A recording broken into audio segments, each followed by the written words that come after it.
We are your home theater and AV questions answered. This is AVRant. Want your home theater or AV question answered by Tom and Rob? Send it to question@avrant.com.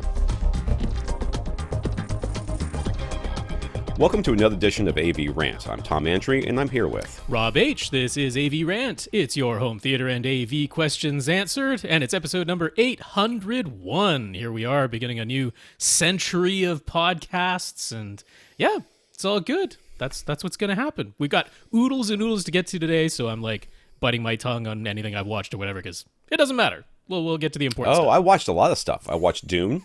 Oh, you did? Cool. I did. I watched, there was something else. The new Netflix thing, Adam Project. I watched that a little while ago. Which the Ryan Reynolds thingy? The Ryan Reynolds ones. If you're looking for probably the best Netflix specific movie I've ever seen, that's it. Okay. It's popcorn and references to Deadpool, surprisingly. Okay. But superhero landing and everything. It was It was quite good. Excellent. It was fun. It was quite good. I felt like one more editing pass on the story could have been okay. We could have left the time travel thing to be a bit more of a surprise after he showed up instead of just spoiling it right at the beginning. But that's fine. But I thought it was fun. Okay. I was good with that. But I've seen some other stuff too. I just can't remember what it is right now. We've been watching a lot of movies lately. Okay.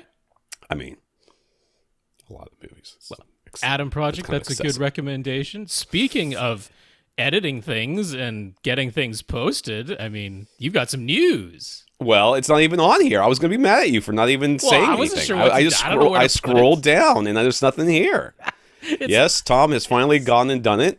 So, as you guys have, maybe you know, maybe you don't know. I don't know how much I've been complaining on the podcast. I've been injured and I hurt my back climbing and went to physical therapy, and that just kept I'd go to 2 sessions. By the end of the second session, I'd be just as injured as I was when I injured myself. So that's clearly not working as intended. So now I've got a different appointment with a different doctor to try to figure out what exactly is going on. So all my excuses of being tired and not having enough time to post my most recent book, which I just got a cover for, and Ash did the lettering on because the cover artist did the cover and gave it to me, and I went, "There's no words on this." And he's like, "Well, yeah, that's not what I do." I'm like, "Yeah, I made some assumptions there that I didn't." Yeah, okay. So Ash did the lettering on it, or who did our 800 logo. And so that's it. Touch of Pain. It's a epic fantasy novel, which is now available on Amazon Kindle for right now. I may put it up other places, but I just kind of wanted to get it out there for people. Available, ready to go. Rob's read it. I have. I think Several it hasn't times changed in the past. Significantly since the last time. I mean, there's been some things that have changed, but not a lot. So, he's not the most unbiased of people for this, since he had a hand in doing it. But what'd you think, Rob? Yes. So, I mean, this is a departure from the Bob Moore series. Let's make that very clear. Sure. This is not Bob Moore Touch of Pain. This is its own separate series. We're into much more of the sort of fantasy realm. This is, let's see. It's Cassian is the main character who, I'm not going to spoil anything, but we'll just say he has a challenge to overcome, an affliction, we could say. And goals in mind. And I don't want to spoil too much, but yeah, fantasy realm. Would you say magical powers? It's a little bit magical. There's a little bit magical powers. There's a little bit. Well, we call it epic fantasy because there is magic is pervasive throughout the world. So there is magic. Now, our character, the main character, is not so much magic, and he's not like a Gandalf type figure or anything like that. But but there is magic prevalent throughout the world. It all takes place in one city for the most part, and we get to know the world a little bit. And yes, there is plans. World building, getting a sense of the scale of the city that we're in, and the layout, which is fun and interesting when you're reading about how everything is laid out in this city, and there's like a socioeconomic structure that's going on in there. Yeah, I had to come up with money and everything. You don't really think about that. Like, I had to like write down and come up with how the economy works in order for me to know how things make sense. Yep. And even though it never really comes up in the book, I had to know it so that, in my own brain. So that character to write the story. interactions make sense. If there's anything tangentially related, you don't want it to. Right. Yeah, there's got to be a sense of how that works. So that's all behind the scenes. But as far as the story that you're going to read, I think I had a hand in pushing it more towards the, like, not so much. I didn't change anything in the plot with stuff that I suggested to Tom, but I suggested having a little bit more of an emotional through line as the motivation, like the very clear motivation for things that happen. So I think I influenced. It's been so long since we worked on this book together that I cannot remember what you did and what I did. But Rob always has very good suggestions. So I'm happy to have him work on it. If you are a fan of Tom's other books, you'll be very pleased to know that this is a Tom book, and I think anybody who knows Tom's writing will have an inkling of what we mean when we say this is a Tom book, in terms of things don't always go exactly the way you would think a traditional story would go because it's Tom writing it, not some other author. So that's the real reason that you'll want to pick this up. Right. How much are you selling it for, Tom? What's the price to let people know? It's $4.99, just because that's the standard price. Standard price. Really you don't have a ton of options when it comes to Amazon. Okay. So that's the standard price. So that's about as cheap as I can make it before Amazon starts giving me problems about it. So there you go. So it is well worth your $5, folks. Help Tom out and also get some enjoyment, because you certainly will. So head on over to Amazon on your Kindle reader. It's a digital download, $5. Touch of Pain is the title, and you will enjoy it. Yeah, thank you. All right, let's. I guess is there anything else we need to address before we get into this? I don't think so. We can crack right on to the listeners of the week. I will say that I wish you hadn't said anything about how loud the music was in Dune, because about a third of the way into that movie, I remembered you saying that, and then it annoyed me for the entire rest of the movie. The music is first of all, that movie is ridiculously loud. Like, if you want to hear the voices, you're going to either have to turn on like one of the Odyssey dynamic volume or Dolby volume or something, if you don't want there to be massive swings in volume. It's not just the explosions, it's the music as well.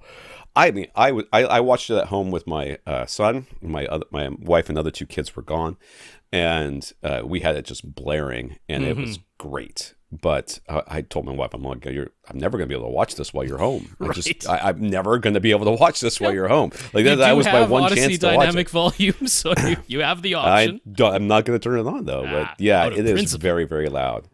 But great visuals, tells the story pretty well. I haven't read the book in probably 20 years, but I have read it probably 20 times. So I have a pretty good remembrance of the book, and it seems like it followed it pretty closely. So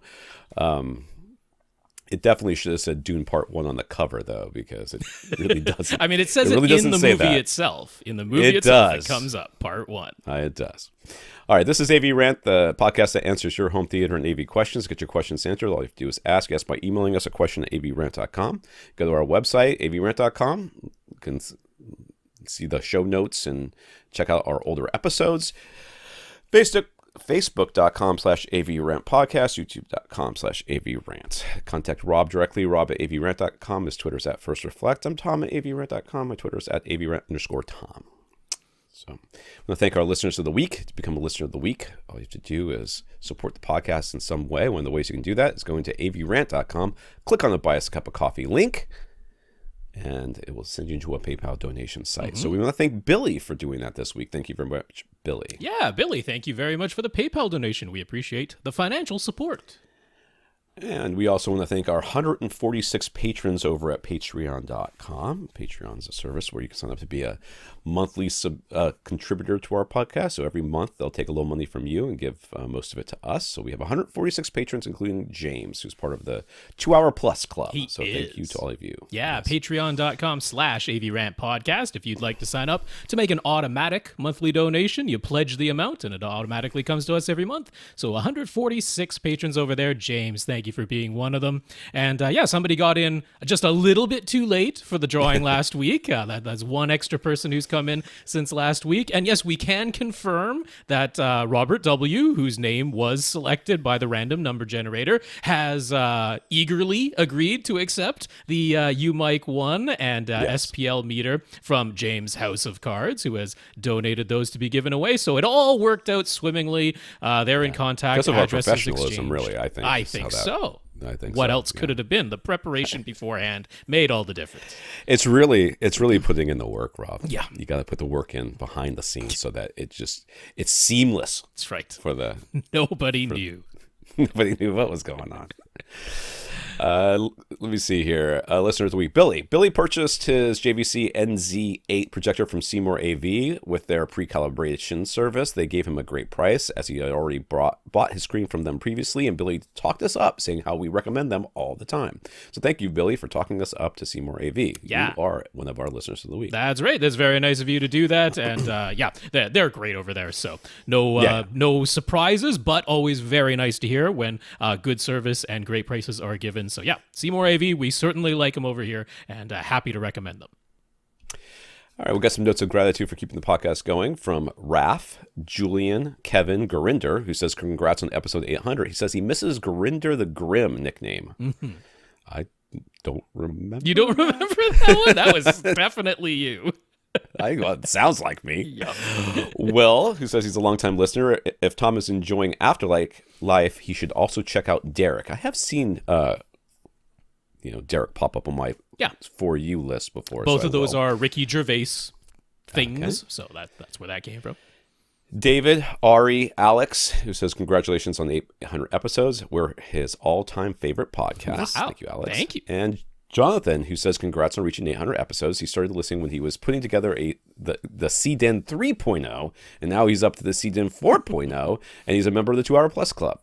Side note, he's super happy with this Sony VW325 projector, and he just had it calibrated by Kevin Miller, who was fantastic, whoever this Kevin Miller person He's is. quite active on AVS Forum and that. He is a fully ISF certified technician. So, that's great. I'll repeat the names: Raf, Julian, Kevin, Gurinder, the Grim, Will, David, Ari, Alex, and Jonathan. And having Ari and Alex's names together just makes me want to say the thing that'll set off people's smart speakers. But those are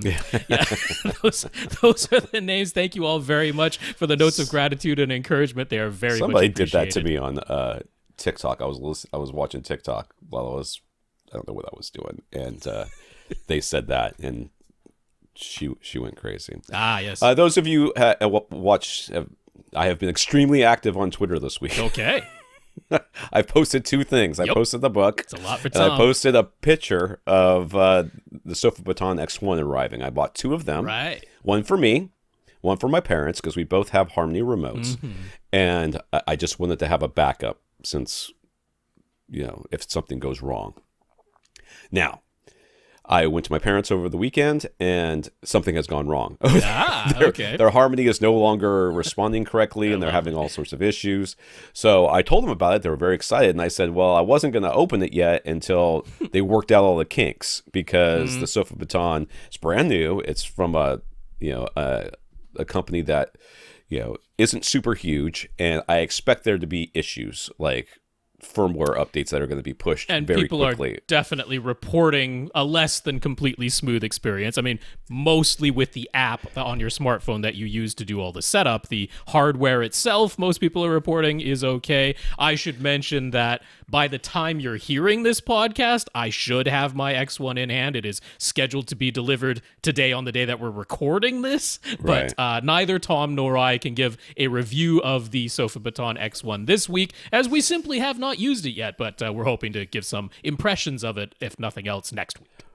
Right. So I am planning on waiting until I hear basically from Rob, but I am waiting to hear like what the real issues are, and if they are like Rob just said, if they're the app on the app side, the setup side, well, I can deal with that myself and then set it up and hand it to them. And if it works, then that's all that they really care about. But if it's on the hardware side or the button side or some weirdness in the controls, then I'm gonna make them just deal with the remote that they have, because it's just I don't remember what's going on. Like, I don't know, the volume's not working or something. I don't know. So at this point, I'll just mention we did have a listener, David, who wrote in. He did a whole write-up that he emailed to us of his impressions. What we're going to do, David, is save that till next week to sort of compare and contrast with our own thoughts, because if we just run through your thoughts right now, I mean, that's fine, and we very much appreciate you sending it. We just thought it would make sense to compare and contrast with our own thoughts next week, because I figure we'll have a lot of similarities and maybe some differences.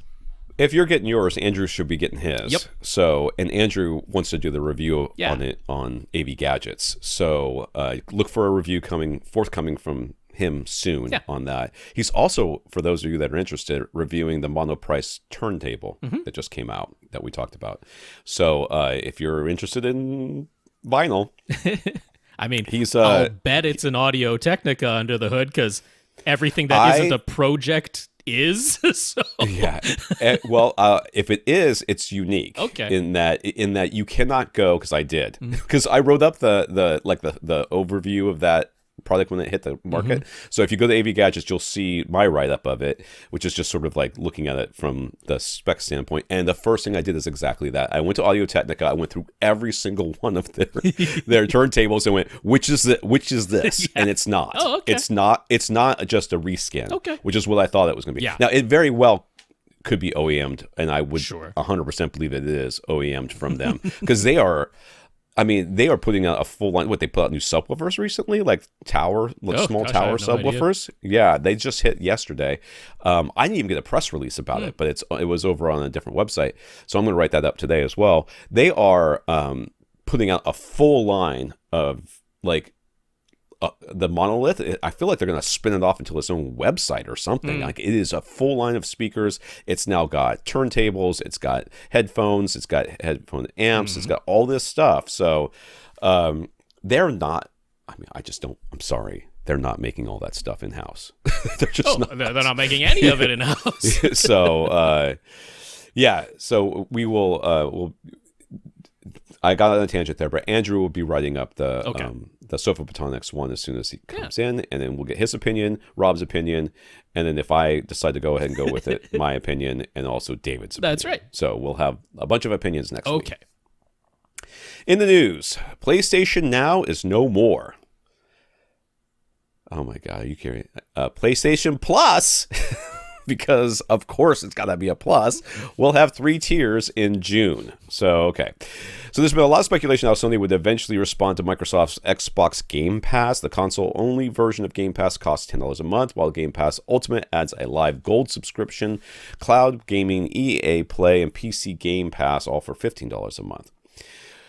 So, say hello to PlayStation Plus Essential, PlayStation Plus Extra, and PlayStation Plus Premium, or PlayStation Plus Deluxe in some markets. So, Essential, Extra, Plus, Premium, whatever. Yep. Unlike the Xbox Game Pass, all 3 tiers of PlayStation Plus can still be purchased with an annual rather than monthly subscription, and the cost savings are large. Essential is exactly the same as the old PlayStation Plus. You get 2 games you can download every month as long as you're a member, some discounts, and access to online multiplayer. It remains $10 a month or $60 for a whole year. Right, so like half. That's half the price if you go for annual. Yes, that is a big discount. Yeah. Extra adds 400 PS4 and PS5 titles that you can download. The price is $15 a month or $100 a year. Again, it's a pretty good discount.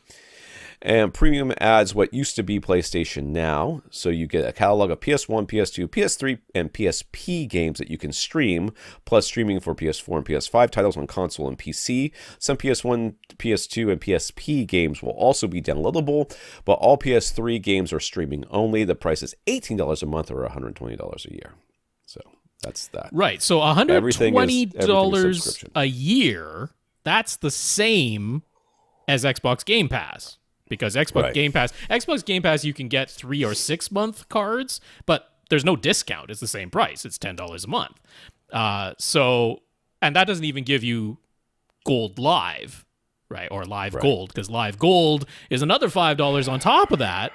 Right. So if you go by the annual price, then what Sony is doing with PlayStation Plus is a pretty good value if you're just comparing the two things directly against each other. If you go with the annual price, now that Xbox doesn't have annual subscriptions at a discounted rate. So I was a bit surprised at how big of a discount it is when you sign up for an entire year versus doing it month to month. It's like, man, why do it month to month?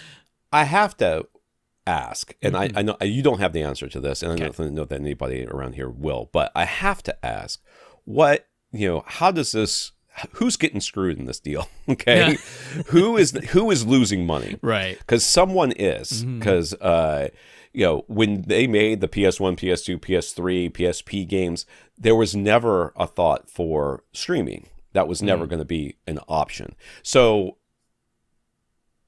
are there people out there who are like, wait a second, if someone buys a physical copy of if they put out like greatest hits and it's on there, I get paid a residual, but now I'm not going to get paid a residual? How is that? Because this is, we are, as we transition into streaming being a real viable thing that people want, people like, remember when we talked about Black Widow and Scarlett Johansson, people are figuring out, hey, we never considered this when I signed my contract because it wasn't a thing. Right. But now it's a thing.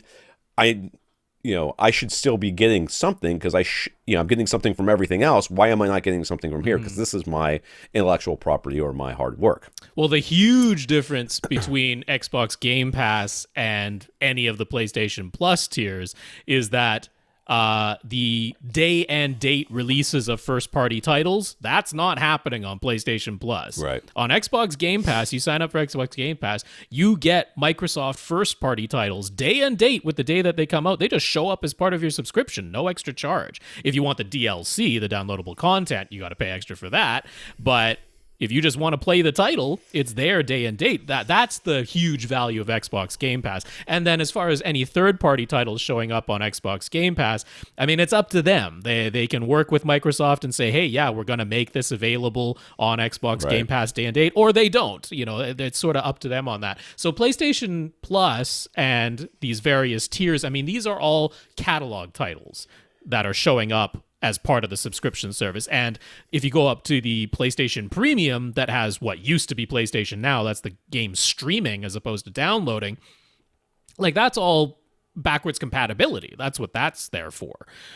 So yeah, I mean, there's some differences there. I should mention that PlayStation Plus Deluxe, that's what they'll be offering in territories that do not have access to PlayStation Now streaming.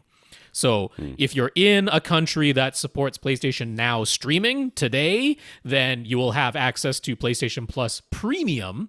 And I guess they were like, look, nobody who signs up for PlayStation Now does not also sign up for PlayStation Plus, so we're just going to make it the highest tier of PlayStation Plus, and you get them both together. That's what's going on there with PlayStation Plus Premium. But in countries where PlayStation Now is not available, you'll have PlayStation Plus Deluxe, which is a little bit cheaper. I think it's $2 cheaper per month, and because you don't get any PlayStation 3 titles with that, you'll be able to download the PS1, PS2, and PSP games, but since PlayStation 3 games cannot be downloaded, they can only be streamed, you won't have any of those if you have PlayStation Plus Deluxe. So I think that's all the details there, and yeah, that's what's going on if you are a PlayStation fan.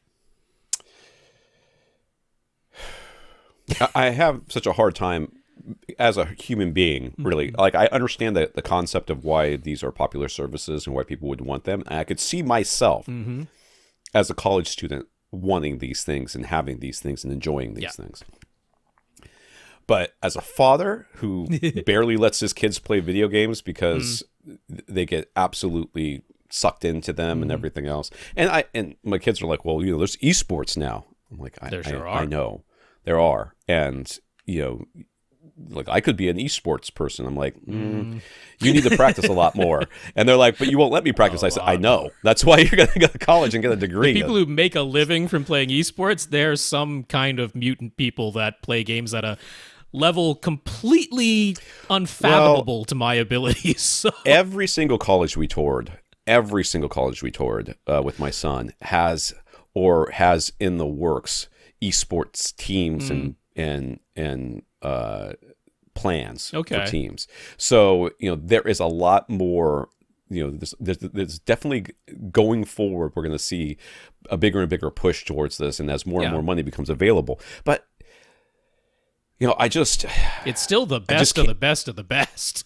Yeah. I don't see like, to me, this is not a viable option, but I do understand why people. I'm just going off the cuff here, and it's not making a lot of sense. So let's go on. Lastly, Apple TV Plus is the first streaming service to win Best Picture at the Oscars with CODA.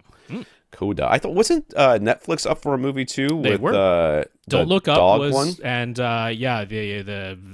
whatever that title was. Something of the dog or something with Benedict Cumberbatch. That's right. That's what that was. Yeah. Anything else? I didn't watch the Oscars. Anything happened that was exciting at the Oscars? I didn't see it.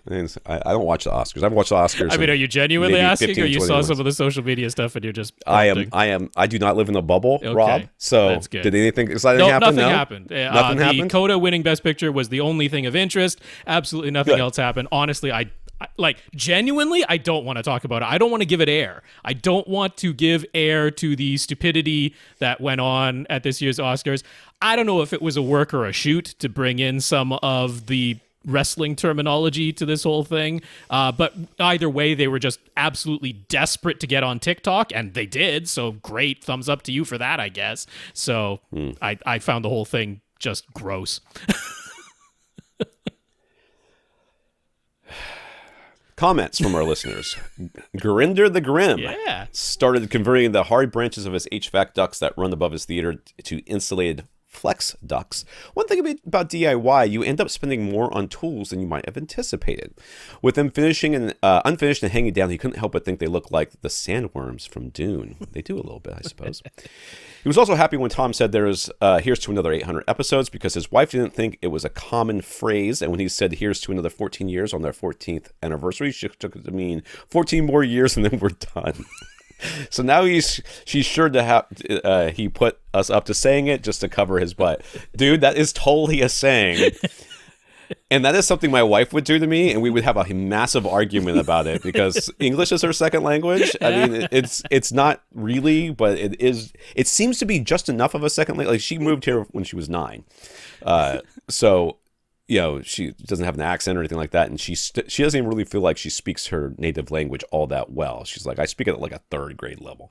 Like, that's still way better than just about anybody else. So cool, but that's the exact kind of argument I would have with my wife. It's exactly I guess it. We, as the native English speakers, should be careful to say here's to the next 800 or to the next 14 years, because then it doesn't end. I think Gurinder's wife should just look at it like a challenge. She needs to step up her game, or she's only got 14 more years. He's going to upgrade to wife 2.0. Or maybe she was thinking, I wasn't going to hang around for 14 more years. Here's to like another 14 years. I was going to be done in 3. That's optimistic, Gurinder. Walking around his house with his mail armor and battle axe. That's right. Gurinder the Grim need food. Jonathan wanted to chime in and share his experience having built a pair of DIY 18-inch mini Marty subwoofers. Subwoofers, hard word to say then. And then tuning everything with the miniDSP. He totaled up every item he bought for the Marty subs, but note that it's in the Canadian dollars and does not include some tools he had to buy or any amount of his own labor. The 2 DIY subs came to just under $3,400 with tax factored in. Compared to SVS, again Canadian prices, it was about $500 more than a pair of PC2000 Pro cylinders, and about $1,000 less than the PB3000s.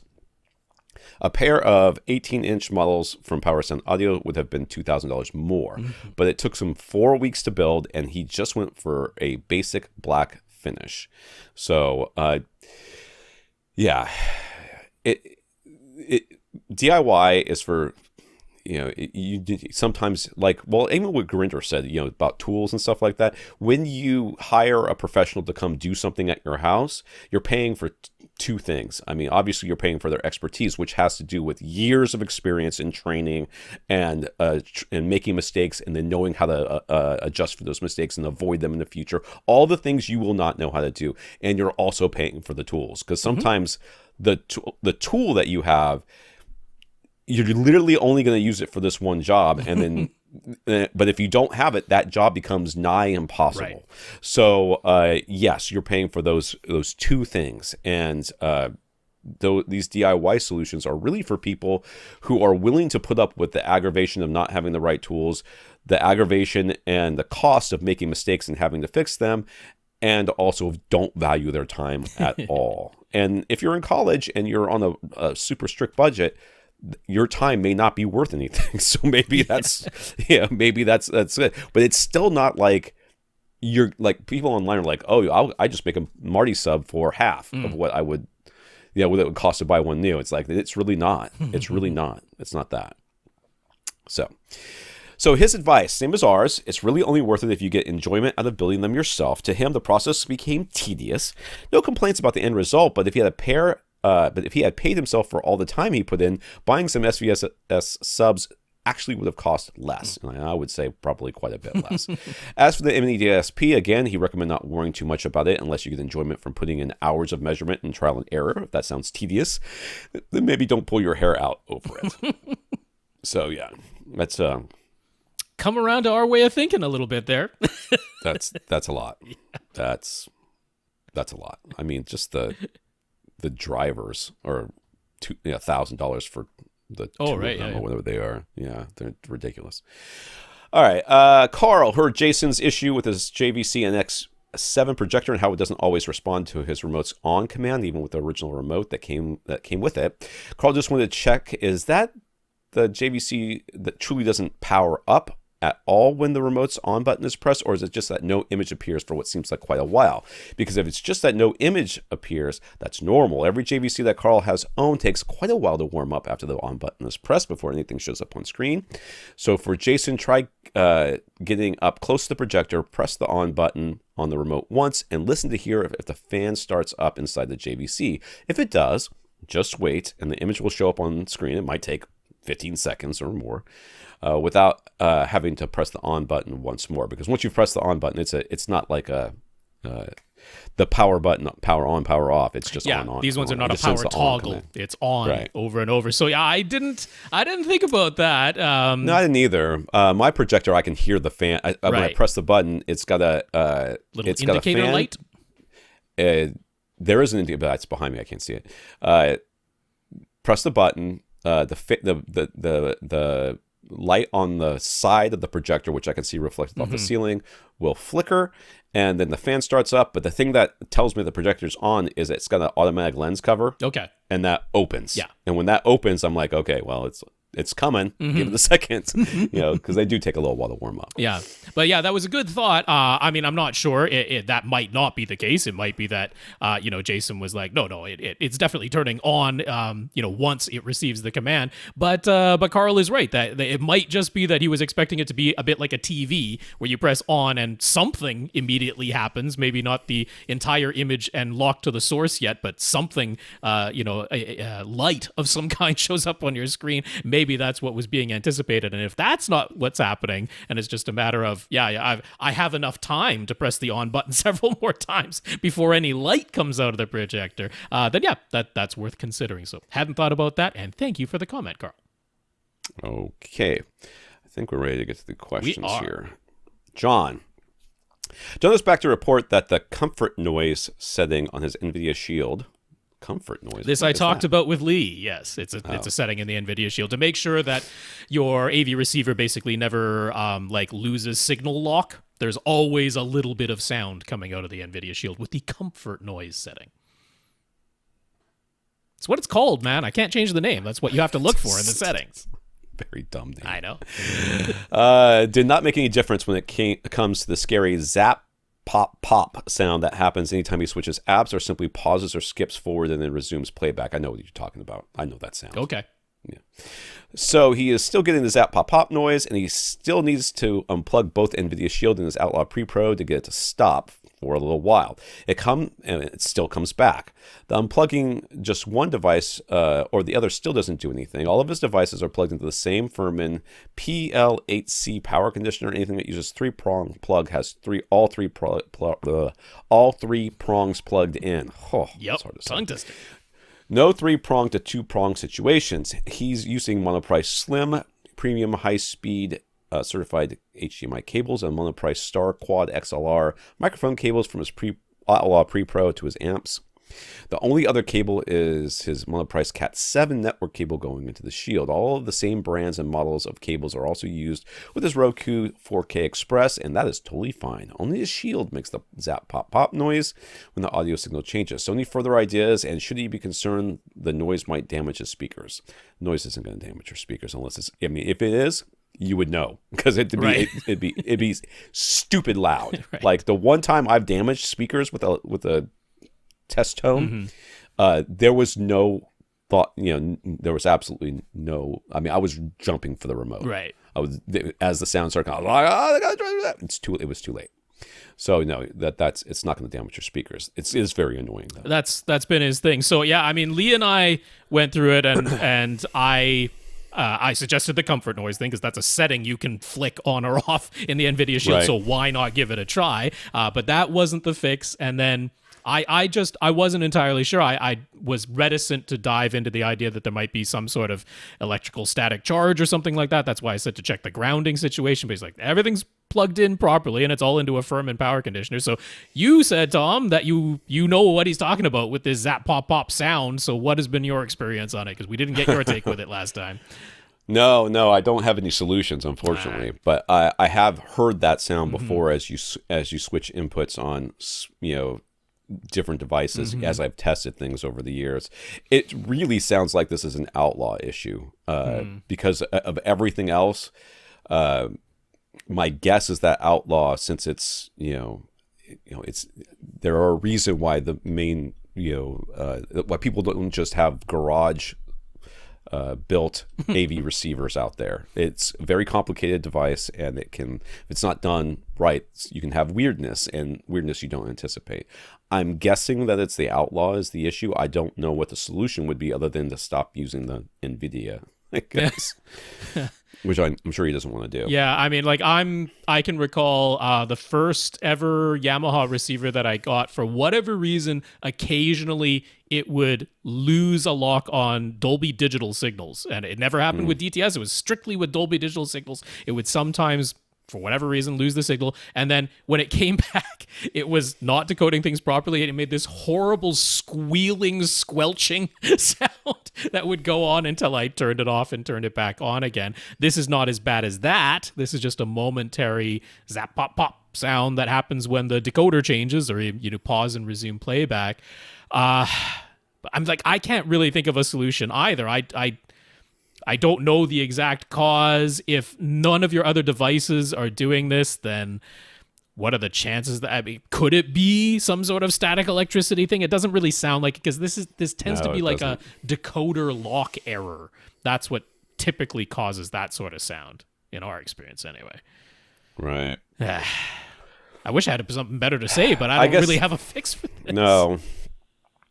I guess the only solution, Well, you know what you could try? This would be something to try, just to find out if it's something electrical and not just a decoder thing, would be to force your NVIDIA Shield to only output one audio format, right? Because there's the option in the audio settings where you're like, okay, just only put out Dolby Digital or only put out PCM. Don't put out anything else. Just that's the only format I want you, the NVIDIA Shield, to put out.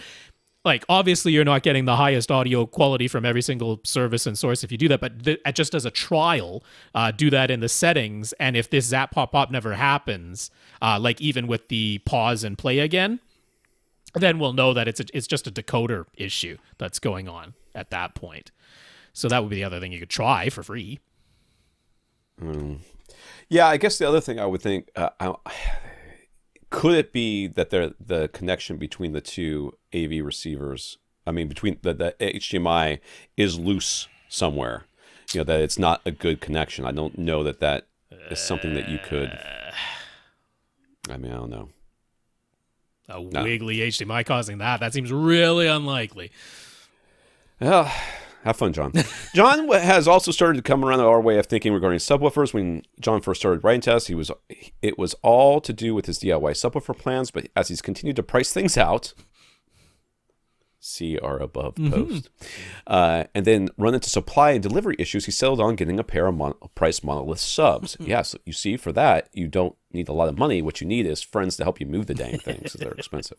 They're heavy. The room is 15 feet wide and 35 feet long in total, and the theater area is taking up the front half. In total, he's dealing with about 4,500 cubic feet of air.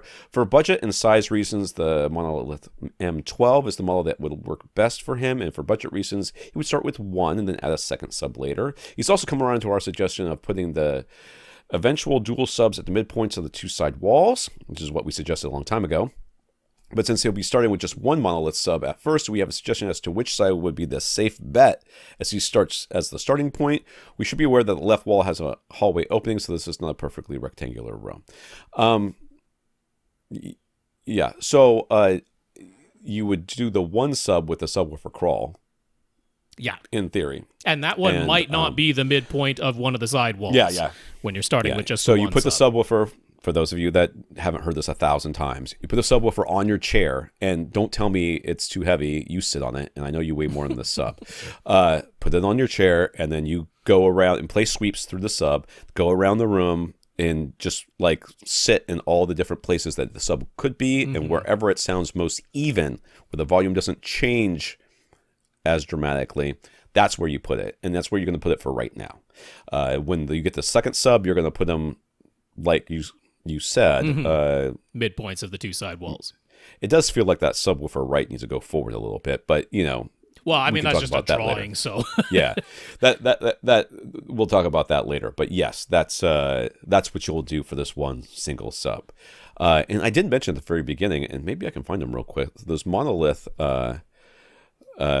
new subwoofers just came out. And I'm wondering... Are you talking about the dual driver ones? Or yeah, the dual driver ones, yeah. Yeah, because they had a dual 15 already, but now they've got dual 10 and dual 12. Dual 10s, yeah. The M210s, and I think the other one's called something else. But those are... Yeah, 212s, that one makes sense. The dual 10s are... It's $1,300, so it's more expensive. Yeah, it's more. But the footprint might be right for what you're looking for. And I remember this guy being a bit of a bass head, so this might be something he would be. But part of it was he is a bit concerned about the weight and the moving things around. He's physically that's a problematic for John. So I think what he's hoping to do is put this subwoofer somewhere once and never touch it again. Which, you know what, I can appreciate, because I can appreciate that. The monolith, it's 162 pounds, Rob. That's not that heavy. The 210s, yeah. The M12 by itself is not quite that heavy. Yeah, but the M10, which is what Andrew reviewed, was 72 pounds. That's the smallest sub they make, is 72 pounds. Well, they use HDF, which is so odd.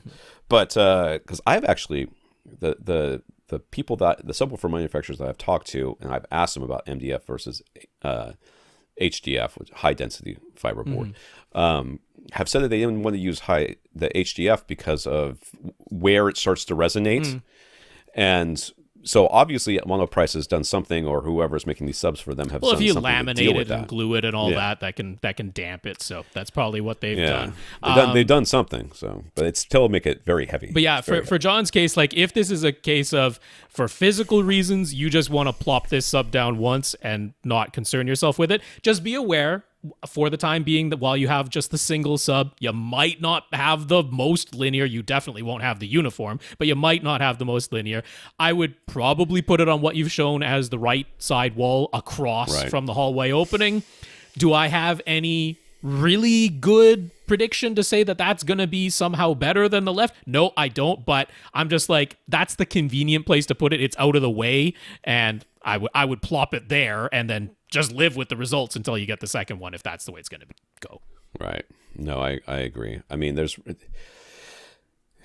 I would at least try both sidewalls, but I don't know it's not going to make that much of a difference, to be honest with you. But when you play that sweep, if suddenly the bass goes away and then comes back, you're sitting in a null. If it gets really super loud, you're sitting for those frequencies in a peak. So that's what you'll have to deal with. And no, your room correction won't be able to fix those things. It's gonna just be that way. The peaks a little bit, but not the nulls. So its pre-pro is the Outlaw Model 976. It came with the automatic setup microphone, but it only uses a single mic position. It's only used for setting the distances and trim levels. There's a manual parametric EQ for all the speakers and the subwoofer output. This auto setup does not touch that. So when he gets them on the sub, what's the procedure for dialing it in and getting it to blend seamlessly with his speakers? He's got it in his head that he should leave the current speaker crossover frequencies, currently 50 for the front, 60 for the center, and 40 for the surrounds. 40? I don't know. How big are these surrounds? And then use the subwoofer's crossover to blend it all together. He's also got it in mind that what? Subwoofers crossover to blend it all together. Okay, you haven't been listening to this podcast closely enough. He's also got in mind that the subwoofer's volume dial should be set to some fixed position and use the pre-pro subwoofer output trim and the parametric EQ to adjust from there.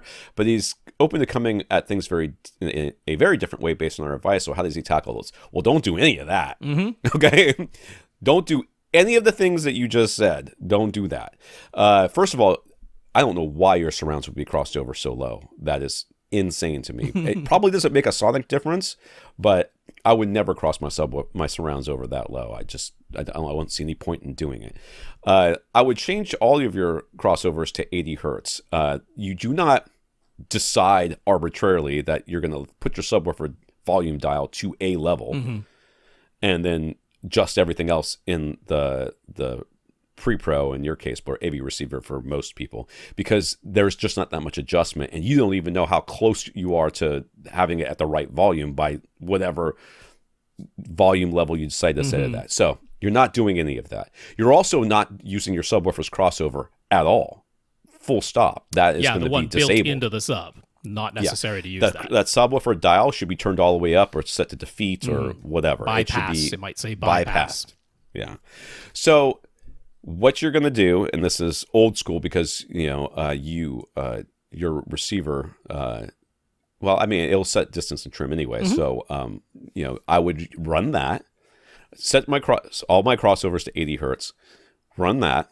It may tell you that your subwoofer is too soft or too loud, or if you look in afterwards and you look into the subwoofer trim levels, if it says plus 12 or minus 12 or plus 10 or minus 10, depending on what the upper limits are, it means your subwoofer volume dial is wrong. That's right. So if it's minus 12 or minus 10, it means that your dial is too high. You need to dial it back and run your and since it's a single measurement position that you're measuring, it's not too much of an ask to run it again. It's not like going through all the multiple positions like it would be with Odyssey. Right. Well, Odyssey 2 would have told you, right? That one does it beforehand because they don't want you to have to do it the entire procedure over and over again. Right. So you're going to run it until the subwoofer trim level is set somewhere between there. And I don't care what the internet says. It doesn't matter what it is. Okay. It can be minus 5 or plus 5 or 0 or anywhere in between. It could be minus 9 or plus 9. That's fine. Just not to the full maximum. If you're at the full maximum, which might be plus minus 10 or plus minus 12, those are the typical limits. If you're at the full maximum of either end, then you need to change the volume dial on the subwoofer itself accordingly. But if you're within the adjustment range, and I mean, you probably are going to run this more than once, so if you're consistently within the adjustment range, then you don't have to worry about where the volume dial is set on the subwoofer. It's fine as long as your trim level is within the adjustment range of the pre-pro. If you want to aim for the trim to end up at 0, you can do that. There's just more trial and error and time on your part, but functionally it doesn't isn't necessary. Sonically make any difference, right? Yeah. Then, as far as the parametric EQ is concerned, if it were me, I wouldn't mess with it too much. But if you run a sweep after you've done this and you sit down and you hear, and you can find sweeps on even on YouTube or something like that. I guess. Where I just go to audiocheck.net. You can make your own sweep, and that'll be ideal. The only problem with those is that you don't have a visual representation of where you are in the frequency range. You can put like some tick marks in there that'll tell you. If you want to have a very good visual cue, you can use the sweep tone generator built into Room EQ Wizard, because Room EQ Wizard has a sweep tone generator with a number right on the screen to tell you exactly what frequency you're listening to as the sweep goes along. So you can basically, if you want to listen to a sweep, find the frequencies that are boosted because of where your seat is. Your peaks, you can knock those down using the parametric EQ, either in your pre-pro, or I don't know if the Monoprice has. Did they have? I don't think they have anything in there, right? Do they have DSPs in there? No, not built into the subs. No. So you would then, find those frequencies that are boosted very high. Then you'll have to do a little bit of research on your own, because I'm not going to sit here and talk about Q values and everything else about how to adjust that frequency down. You do it, run it, listen to it again, see if it sounds any better. If it does, if you got it where you want it, then go back and rerun the or you could actually use the auto setup, or you can just play the test tone with a SPL meter if you have one, to make sure that you haven't cut down the volume so much on that one peak that it basically lowered the entire volume of your subwoofer. Right. So you might have to it might have to retrim the subwoofer volume level back up now that you've got this parametric EQ engaged, and then you're done. Yeah. So that's that. Overall, just in an overarching sense, to sort of put it in your mind, I think you've come at this, and I mean, no fault of yours, because this is very common advice, but you've come at it from a sort of top-down approach, which is, I want my speakers to play as low as they can and then blend into the subwoofer. We don't agree with that approach. We agree with a bottom-up approach. Let's get the subwoofer sorted out first. Let's get it playing up to above the crossover frequency of 80 hertz if we can, like when the subwoofer is just playing by itself. Let's see if we can get that playing nice and linear and uniform. And then that gives us the freedom to set the crossover in the AV receiver, or in the pre-pro in your case, where that gives us the freedom to set that crossover perhaps higher than 80 hertz, if that happens to be where, when we're playing the sweeps, we get the best blend. We go from a bottom-up approach, and definitely do not attempt to try to make your speakers play as low as they possibly can, unless you have some weird results with an 80 hertz crossover that are fixed by setting it lower than 80 hertz, which is rarely the case. We very well might sometimes set the crossover higher than 80 hertz, because if we've got the subwoofer sorted out first, we have the freedom to do that. So conceptually, that's the idea. Yeah. All right. Gary, Infinite Gary. Gary came across an article in Deadline that mentions how IMAX is partnering with Kodak, Panavision, Photocam, and Photocam to develop a new series of IMAX cameras and lenses, specifically with a focus on new IMAX film-based cameras, in addition to an overhaul of the current digital camera lineup. IMAX says they're doing this with the input of filmmakers like Christopher Nolan and Jordan Peele. Okay, Jordan Peele. I mean, Christopher Nolan films beautiful movies, so it's fine. I just find him to be insufferable. Who have expressed their strong desire to continue shooting on film while improving the usability of IMAX cameras, making them smaller, quieter, and compatible with a wider variety of lenses. Gary wonders if doing all this actually makes sense. He's noticed that in his area, a significant number of movie theaters and multiplexes have closed or downsized, and then there's the obvious debate between film and digital cameras. What are our thoughts? Well, okay. Obviously, we have no inside information here, so you're asking us to speculate on something that is really outside of our realm of expertise. So let's just start there. That's the so disclaimer. That when someone takes us out of context, we can say you took us out of context, because the context is we don't know what we're talking about. Okay. IMAX is a film, as a film camera making company. It makes sense that they'd want to update their stuff to make it more usable, because people are moving towards digital. I mean, they're shooting movies on iPhones these days. I mean, not big budget stuff, but people are doing it and they're being successful at it. We're figuring out that these optics you don't need in IMAX cameras, I don't know if you've ever seen one. They are not small. Oh, the original film cameras with the 15 perforation 70 millimeter film that they use, going at what is it? Going through there at like 160 miles an hour or something like that. Yeah, it's ridiculous. It's they're monstrous, the original cameras. Yeah. So it does make sense that they're trying to do this. My personal thought is that if you can take old film and then remaster it into higher formats, because film doesn't have it isn't necessarily, I mean, depending on how it was shot and everything else, it has the ability to be remastered up to a higher video standard. Pixel count.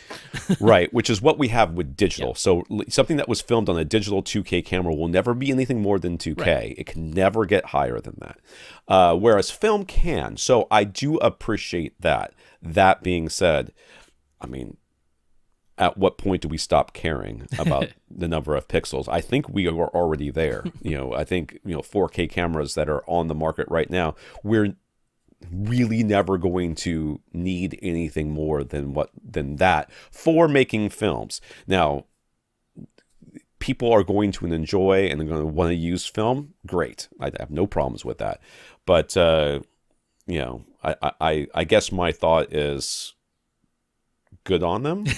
Well, I mean, what it seems to me is if we look at what IMAX is doing on the camera side, because aside from the cameras that they have themselves that are like branded as IMAX cameras, they have this entire program now for IMAX certified cameras, which is other brands making their cameras, and then IMAX comes along and certifies them to say, yeah, this is a camera that we approve. If you use this camera, you can call it an IMAX movie. We'll put it in IMAX theaters and brand it all IMAX. But they didn't make the camera in that case, in the case of IMAX certified. What it seems to me is their whole approach is they just want to expand. They just want to meet everyone as much as they can. If this filmmaker loves this particular camera and it's good enough that they can call it IMAX certified, well, now they can call the whole thing IMAX. If it's Christopher Nolan and Jordan Peele who specifically want actual film and actual IMAX branded cameras, well, let's work with them. Let's make it happen, because IMAX just wants to grow. So I think that's where they're coming from. Will it actually be a good return on investment? I have no idea. But look, Christopher Nolan's films, Jordan Peele's films, they make a lot of money. They absolutely make a lot of money. And if they themselves, they're popular people in the film community and in general, if they are out there trumpeting, we love what IMAX did with this, the best way to see this film is in an IMAX theater. I mean, that's great for IMAX. They love that. So I think that, I mean, they're not stupid. They wouldn't have done this if they were like, we are absolutely not going to make our money back doing this. They looked at it and they're like, well, we might make our money back doing this. I have to believe that that's where they came from at this. So I think it makes sense on that side. I think the IMAX certified camera program makes sense to meet people where they are. And for those of us that aren't in the movie industry, including me, I very much don't understand the whole idea of lenses. And I mean, I know that there's different ones. That makes more sense than anything to me. a lens is for getting close, like either it's got the zoom that you want or it's not got enough zoom. But there is so much more to it than that. And that's where hearing this little tidbit here where they're like, being able to accept more lenses, that is probably the thing that's exciting a lot of filmmakers, is that now they can use their favorite smaller lenses. And lighter too. That definitely, because the type of shot that they want to get, it's all about being able to match what they're envisioning, right? They're like, I have this idea, and just because of physical limitations or compatibility limitations, I can't get that shot. I have to compromise what I want to do, or I have to not use an IMAX camera. IMAX is like, now let's make it happen. They want to get that shot. Let's make them a camera that can get them that shot. I think that makes sense. Yeah, just wait till you get your first IMAX certified phone. Yeah. Then that's what we'll be. Daniel says one of the HDMI ports on his LG C9 OLED broke, and unfortunately, or fortunately, depending on how you look at it, it was HDMI ARC or ARC port, audio return channel port. For those of you that don't care, it just fixes CEC as far as I'm concerned. He is contemplating either having it repaired or potentially buying a new larger OLED and moving the C9 to a different room where it wouldn't need the ARC. If you were to go with the 77-inch OLED, which specific model should he get? He'd like to at least match the same capabilities of a C9. I don't know, Rob. So, I mean, If you're buying right now, it would be the C1, no question. In fact, that goes a little bit beyond the capabilities of your C9 to do such things as Dolby Vision at 120 hertz, which, your C9 will do Dolby Vision with variable refresh rate, but only up to 60 hertz, and the C1 can go all the way up to 120 hertz with Dolby Vision. So, and it has the whole gaming optimizer interface that isn't part of the C9. So the C1 for sure, it's on sale right now because the C2s are just about to roll out. So the 77-incher is going for $2,800 brand new right now, which is pretty attractive price for 77-inch OLED. And then there are open box deals for as little as $2,300 that I came across quite easily in the States there. So if you are getting the larger OLED, that's the sort of prices. The C1 is absolutely the model that you should get. If you just need to continue using the R port, absolutely get in touch with LG. That is something that can be repaired. So if you decide, hey, $2,800 is more than I have to spend right now, getting it repaired is absolutely doable. Karl. For Karl and E's Vanta Black Theater, Rob said a couple of weeks ago, I forbid you from getting anything other than the white 1.0 gain screen. Good. Yeah. But that was when the screen size was going to be 135 inches. Now they've seen the JVC NZ7 projected onto a 165-inch screen innovations model in Origin's Hi-Fi demo room.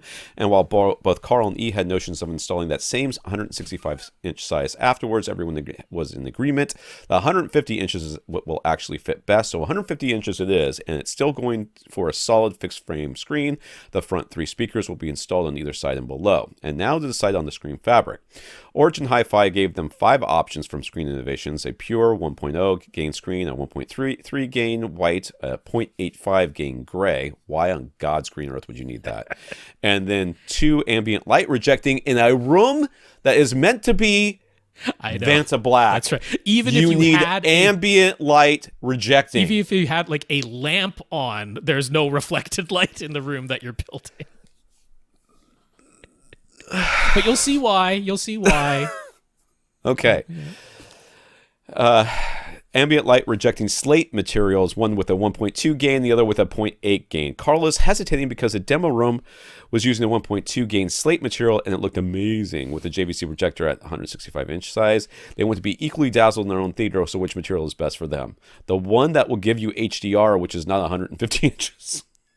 With you. Well, I mean, this is where I could say you might want... So, white...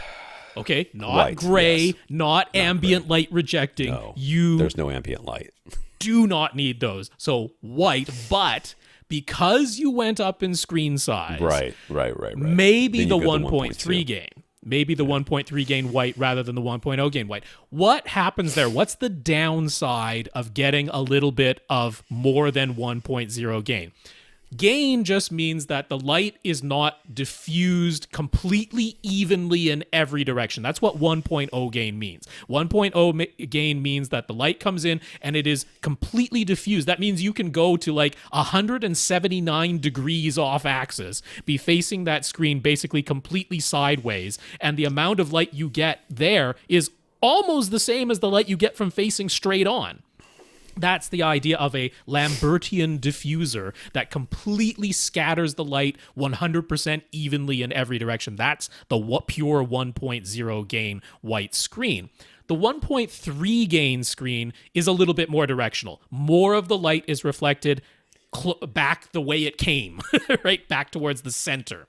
So as long as you are not sitting way off to the side, 1.3 gain is going to look great. It's going to look brighter because some of the light that on a 1.0 gain screen would have been scattered to the top and bottom and off to the sides, that is now getting directed a little bit more back towards your eyes. So that's why it appears brighter when you're using the 1.3 gain. Given that you're going to have a fairly narrow seating area, I don't think you're going to have any problem. What happens as you go higher and higher in gain is you might start to see what they call hot spotting, which is the lens of the projector is not an equal distance from every part of the screen. The lens is where maybe, if your lens is shifted to one side or the other or up and down, or even if it's straight in the, like it's physically even with the very middle of your screen, if you drew a line and measured the distance from that lens to every part of the screen, you'd get different distances just from the angles, because the lens is much smaller than the screen.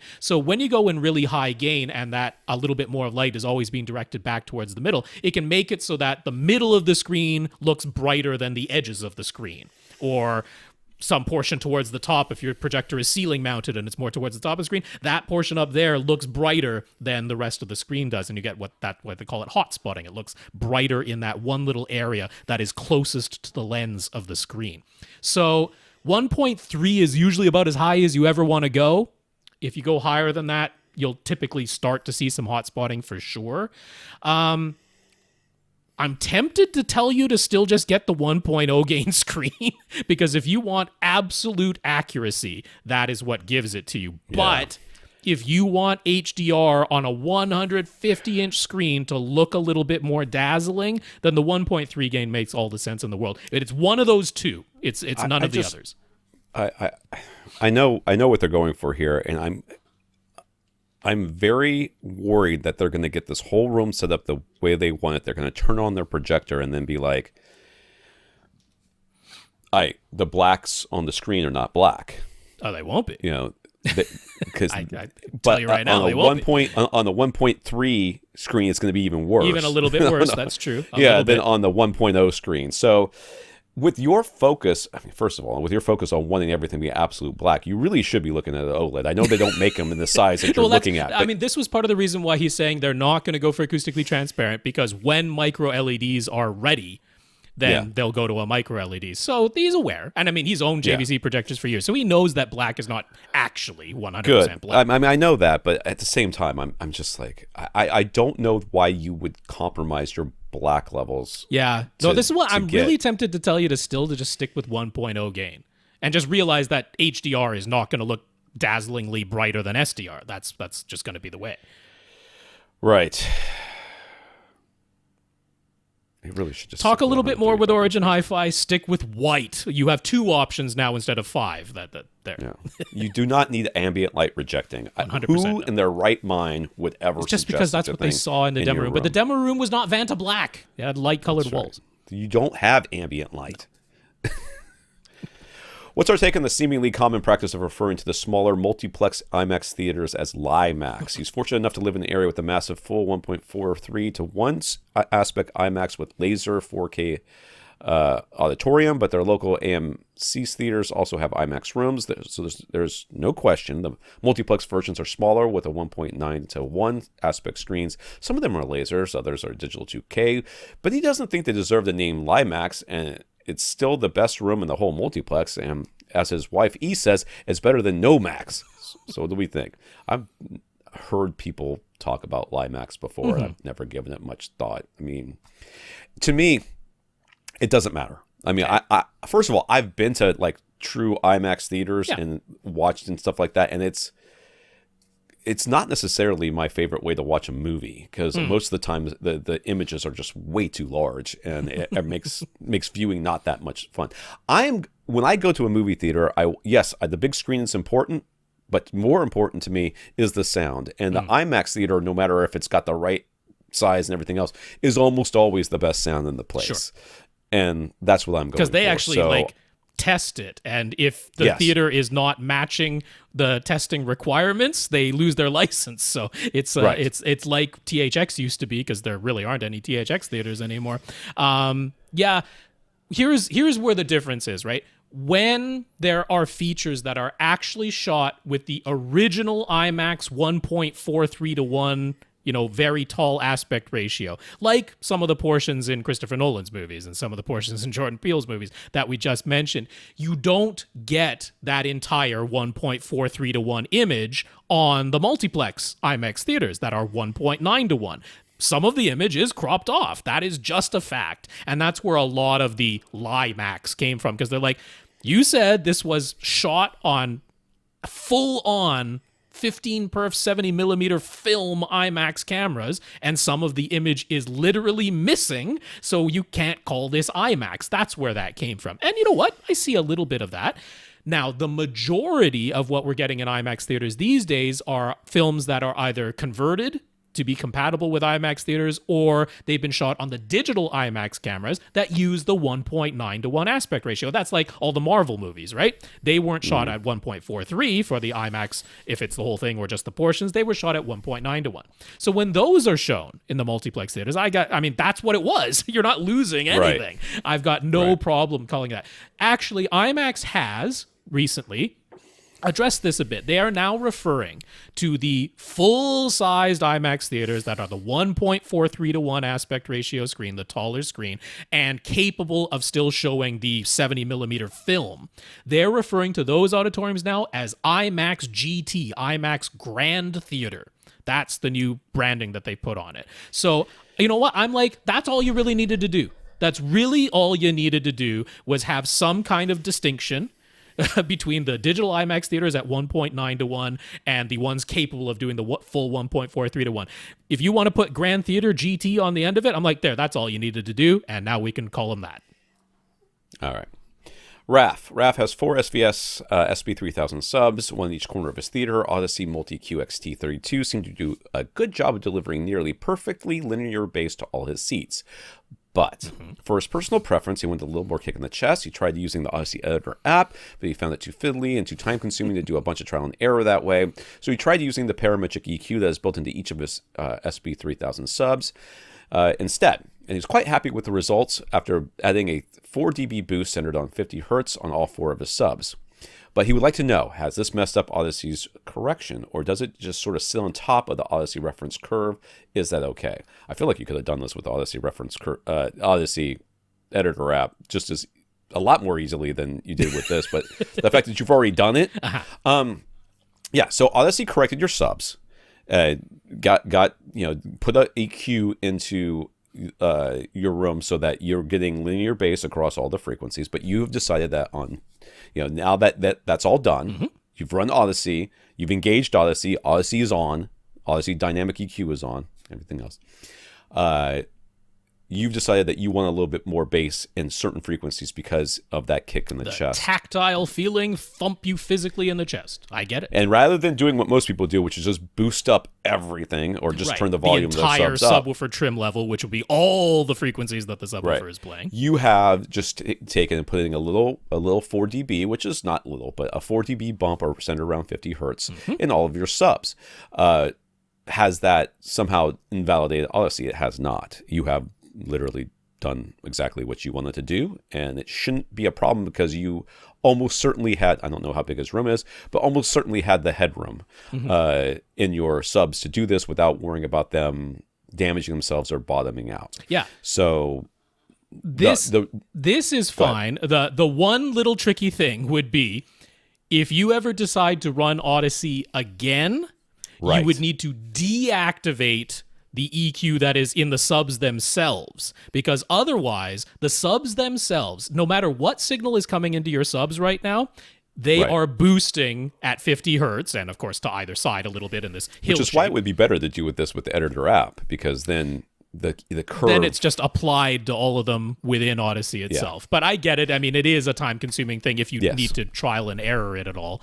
So that's the only thing to be aware of, is that if you ever run Odyssey again, make sure you deactivate the parametric EQ that you've put in your subs. Otherwise, Odyssey is going to counteract the boost that you've put in there, and then you'd have to boost, you wouldn't want to boost it more. What you want to do is deactivate the parametric EQ in the subs prior to running Odyssey.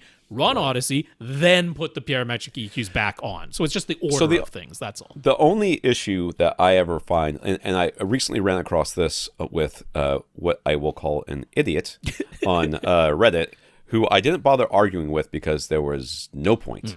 But, what happened was this person they were certainly sitting in a null. Okay. And what they did is they took their subwoofer trim, they ran Odyssey, they took their subwoofer trim, they bumped it up by 6 dB, like the entire trim. Yeah. And then their subwoofer basically broke. So what was happening there? Well, as you lower your volume on the volume dial, you are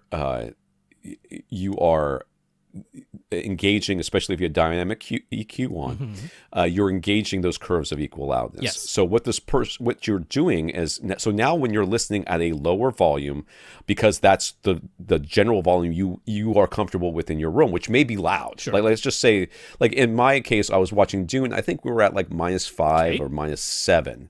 So we're not at full reference volume yet, but it does mean that, as you know, we were as loud as I could take it in my room. If I had boosted those frequencies, around 50 hertz at 4 or 5 dB or 7 or 8 dB for the entire subwoofer, the curves of equal loudness are adjusting where it would have been a flat sounding frequency response. It's boosting those subwoofer frequencies up a little bit past that. So then the subwoofer gets boosted even more because you've adjusted your thing. But in your case with 4, I mean, I can't imagine the size of the room it would take for 4 was it SB3000s or PBs? SB3000s to not have enough headroom for you to do this 4 dB bump. I think this is and I mean they're DSP protected, so I'm really not concerned at all on that side. Yeah, no, the only concern is it's the order of things that are done. Then make sure that when you run Odyssey, all of the devices that are connected have no EQ applied to them. So turn off the parametric EQ in the subs, then run Odyssey. Then you can put EQ back on top of that to tune to taste. That is fine. So lastly, he asks, do front wides need to be the exact same height as the front left and right speakers? What if your surrounds are elevated? Since the front wides sort of fill in the gap between the fronts and surrounds, would it make sense for the front wides to basically be halfway between in terms of height? And the answer is no.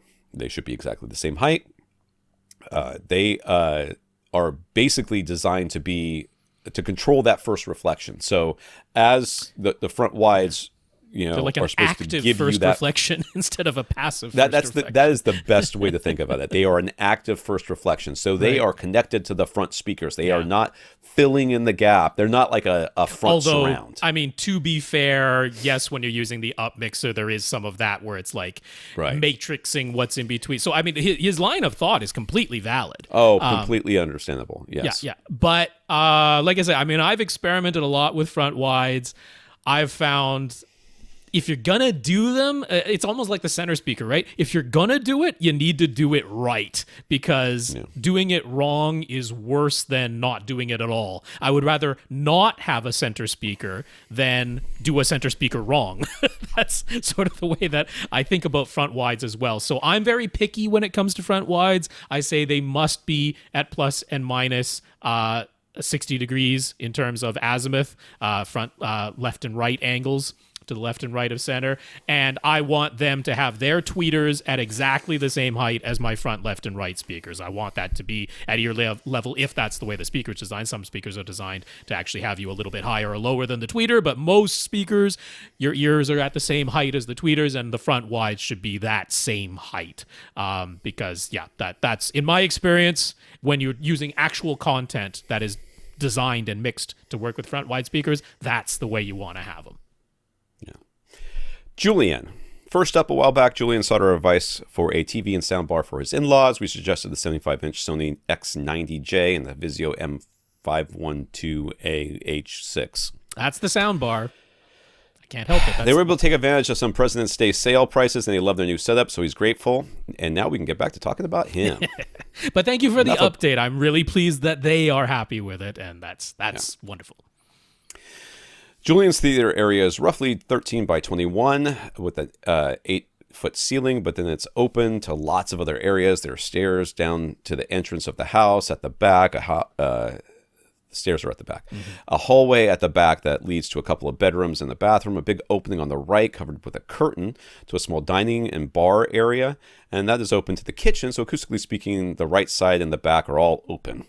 So, okay. Yeah. Don't worry about it. So he's got a bajillion cubic feet. Yes. At the moment, he's got a 7.2.4 configuration with SVS Prime Pinnacle Towers, SVS Ultra Center, Prime Elevations overhead, and 2 pairs of Polk RTI speakers for surrounds and surround backs that he's looking to eventually upgrade. His subs are a pair of PB3000s, the one placed to the right of his front right tower, essentially in the middle of the actual full front wall, since there's a big opening to the dining area to the right of that. and on the other is in the rear left corner of the theater area. So whatever. Yeah, so if you just looked at the theater area alone, the subs sort of look rear left. diagonally opposite, but in terms of the actual open space where the air can move, one is basically the middle of the front wall of the total open space, and then the other one is like the rear left corner. That's sort of what's going on there. Yeah. So he used the Room EQ Wizard tutorial on AV Gadgets to start taking his first measurements. Being new to it, he was only able to get the sweep tones playing in stereo through his front towers and dual subs at the same time, and he wound up with the following graphs, taking from his main seat in the middle of his couch.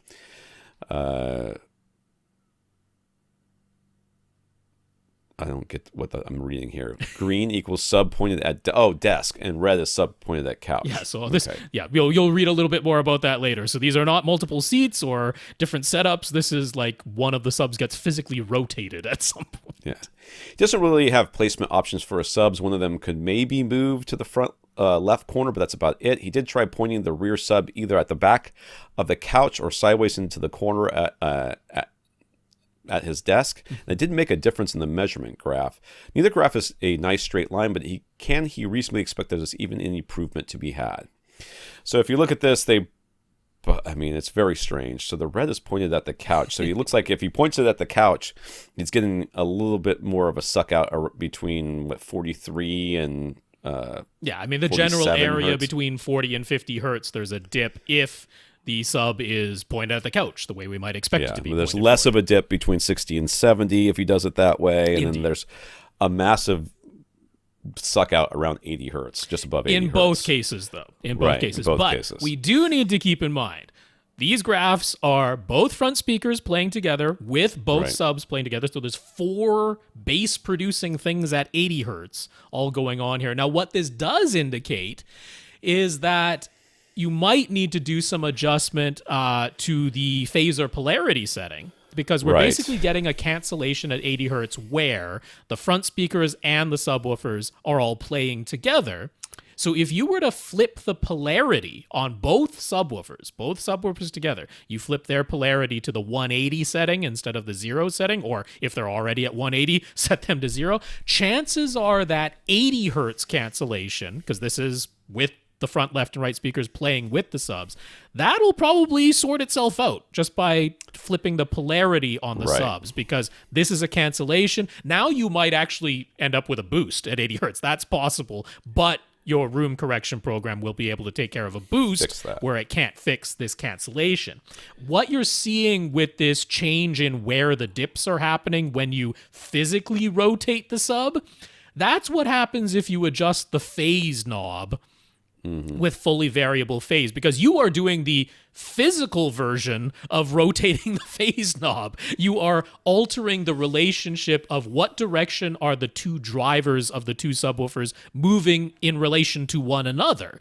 By physically rotating it, you've changed that relationship. If you move the phase knob, you are also changing that relationship in the timing of when is one driver moving out versus the other one moving in relation to one another. So when you go through something like my 12-step guide to setting up dual subwoofers and I talk about adjusting a fully variable phase knob, it's a similar thing to what you've tried doing with physically rotating your sub. And that's the sort of results that can happen. It's not so much that you don't get any dips or bumps anymore. You still do, but you can just kind of move around where those dips and bumps take place, and maybe it's a little bit better, a little bit worse. And when you get to the, okay, it's a little bit better, well, now maybe my EQ can do a better job of sorting that out. But as we've seen, you sort of made one dip between 40 and 50 hertz better, but you made another dip between 60 and 70 hertz a bit worse, and that's often what happens. If you can sort out that. So the other thing you can do as well is change your crossover settings. So if it turns out that the subs and the speakers playing together always gives you this dip, well, then bump your subwoofer crossover up to 100 and see what that does, or bump it down to 60 and see what that does. Maybe that fixes this. Really, if you can fix that 80 hertz suck out, that red line actually looks pretty good. I know you're looking at it going, what are you talking about, Tom? But the lowest points are basically even. Yeah. Which means that the EQ can bring everything down to there. Down to make it a flat line, and then you increase the volume. And you should, I mean, with these subs, he's got what, SB3000s? Oh, PB3000s. PB3000. With these subs, you should have plenty of headroom. So you bring everything down to that level, then you raise the volume so that you're up where you're supposed to be. And that's pretty flat. And also, if we ignore the cancellation at 80 hertz, all the rest of it is actually within ±5, which is really not bad. You could frankly leave it alone and be quite happy with ±5. That is really not bad at all. So I agree. This always happens, right? When you're taking your first measurement, it looks terrible. It looks much worse, and it looks much scarier than it really is. I will agree. What's happening at 80 hertz is an issue, but I honestly think flipping the polarity switch might be all it takes to solve that, because what's happening there is the speakers and the subwoofers are playing together and they're canceling. Therefore, if you flip the polarity of one of those two things, now you might actually end up with a boost instead of a cut. So that one's pretty, and I mean, that's basically answered his second question, which is just like, what are the next steps for improving the bass? So those things, because I mean, flipping the polarity, that's super easy. Definitely try that. And I know you probably are thinking about adding another subwoofer or maybe two more subwoofers. Yeah, he's like, could I add a third subwoofer to that front left corner, the only other place a sub could physically go in this room? You could, but we can't predict how that's going to affect anything. Right. It could make things worse. Everything worse. It's definitely going to make everything more complicated when it comes to trying to figure out how to fix any dips or boosts. So I think that what you've got is not so bad. It really isn't. ±5, man. It's really between playing with the phase on one or both of the subwoofers, and follow Rob's 12-step guide for that. And adjusting the crossover settings could just fix your problem in a matter of minutes, and it costs you $0. Right. So. Yeah, this is not that bad. I would say like, if you're willing to put in the physical effort and time, this is a room where if both subs were at the front of the room, I'm not talking about adding a third sub, I'm talking about moving the sub that's at the rear of the room by the desk to the front left corner. That is not out of the question. That might be a bit better. What you've basically done for the really low frequencies is co-located the two subs at that point, right? By having them both at the front of the room. But this is a room where it's by no means a perfect rectangle. It's by no means symmetrical. So doing that, we can't really predict. There's a chance it gets better. There's also a chance it gets worse. Like we say, when we're looking at those measurements, they're really not that bad other than that 80 hertz, and we suspect a polarity switch is all you need to do to fix that. Yeah. Regardless of which way his rear sub was pointing, there's a big dip around 80. He's using an 80 hertz crossover. And again, these measurements are taken with the sweeps playing tones in stereo coming out of his front towers and dual subs at the same time. So is that 80 hertz dip related to the 80 hertz crossover between the subs and speakers? And if so, what can be done about it? We already talked about that. Mm-hmm. And yes, it is related in the sense that is where all of these things are playing together, and we're getting a cancellation. Yeah, so, we're getting the cancellation, and adjusting the crossover setting could fix it. Adjusting the phase could fix it. Adjusting both could fix it. But it's just a matter of basically making a change, taking a measurement, making another change, taking a measurement. Yep. Keep doing that until you get it right.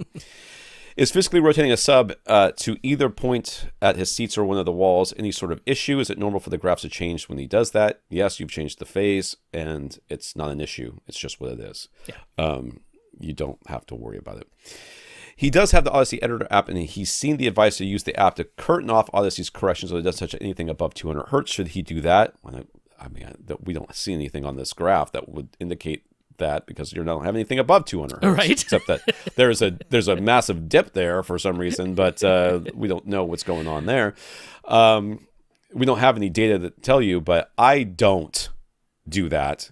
You let it run full range, and he does have a receiver that is XT32, the highest version of Odyssey. Yeah. Like I have said in the past, if you only have the basic version of multi-Q, I have had the experience of it doing more harm than good in the treble. Sometimes that does occur with the basic version. I have not had that experience with XT or XT32. Those have enough resolution in the filters that, honestly, if you do the full batch of measurements, that's important with Odyssey XT or XT32. Not stopping at the minimum of 3 measurements. It's important to do as many measurements as you can.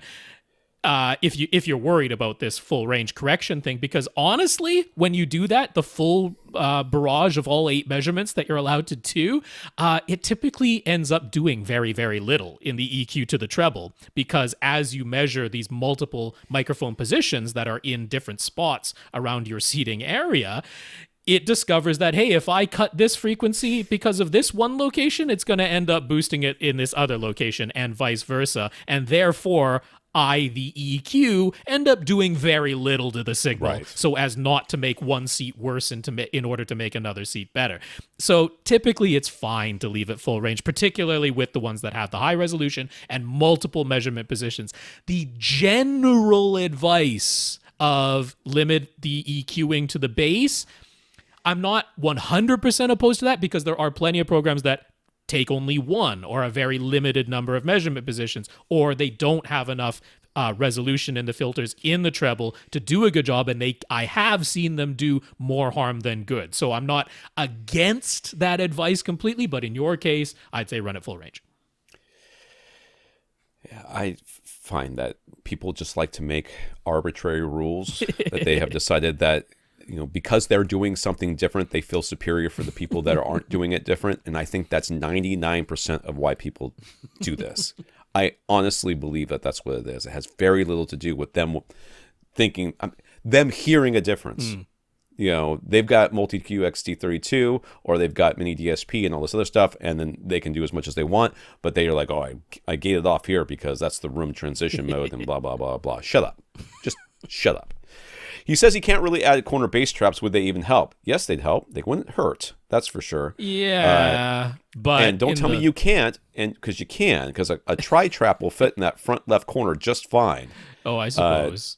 I'm just like a big corner bass trap might have a little bit of help at 80 hertz, but I don't really think that's the issue, because the type of measurement you were taking was 4 bass producing things all playing together, and I think we can fix that with the phase and polarity. Right. Everything below 80 hertz, even a big thick corner bass trap isn't going to help you at all. The 40 hertz stuff, the 60 hertz stuff, it's not going to help you at all down there. So we don't know what's going on above 200 hertz, and we don't. The trapping will help. Yes, there. Certainly above 100 hertz, it might have an beneficial impact there. That is possible.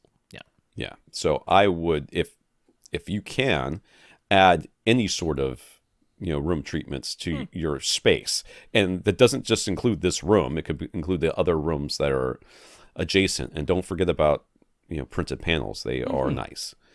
Aside from subwoofer and bass concerns, he's also looking at upgrading his surround back speakers. What would happen if he were to ditch his surround backs altogether? You'd make Tom happy. It would be cheaper to only have to get one pair of speakers instead of 2. If you're looking for increase in those surround back speakers are like 3 physical feet from the other speakers, if maybe that 4. And from the backs of the seats. They're quite close to the backs of the seats. I see no reason for you to have surround backs if you're going to put them there, to be honest with you. But if you're looking to see a big difference in your... I'll put it to you this way. Turn off the surround back speakers. Okay? Sure. You can do that right now. Yep. I would do that and see if you notice it sounding better, because I have a feeling you might have better resolution because you are no longer having 2 speakers that are basically competing with each other for the space and being so close to you.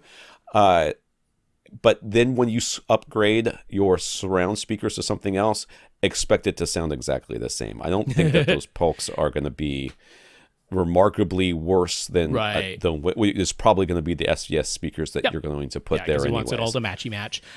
There might be an argument to be made that if you go to 5 instead of 7, that you scooch these side surround speakers back a little bit. They can see that they're on the pivoting wall mounts, the side clapping wall mounts, so you might move them back a little bit. They look like they're behind the couch anyways, they're a little bit behind the they? Couch already, a little bit. Yeah, I think they're fine. Yep. I agree in this case. I would turn off the surround backs immediately. Yeah, you can experiment with that. You can experiment without doing anything besides changing settings in your AV receiver to just turn them off. And it's not as though sounds disappear. What happens to the sound? The sound that were being played out of the surround backs, they get played out of the surrounds now. Those sounds do not disappear on you. Right. Yeah. Kevin in the UK. Kevin mainly has questions about acoustic treatments in 2 different rooms of his house. Let's start with the lounge, which is the main TV watching room for his house. The room is 11 feet front to back, 26 feet wide in total. The TV area takes up the left half of the room, while the other 13 feet has a fireplace and a desk and a table and chairs and much other stuff. The whole space is going to be redecorated, and while he is the self-proclaimed king of procrastination, now that he and his wife have finally found a couch that they both love, not pictured, they are awaiting its delivery, and it's time to get the room in order. So, okay. Yeah. Those curtains got to go. Yeah, it's all being redecorated, so that's probably part of the plan. Okay.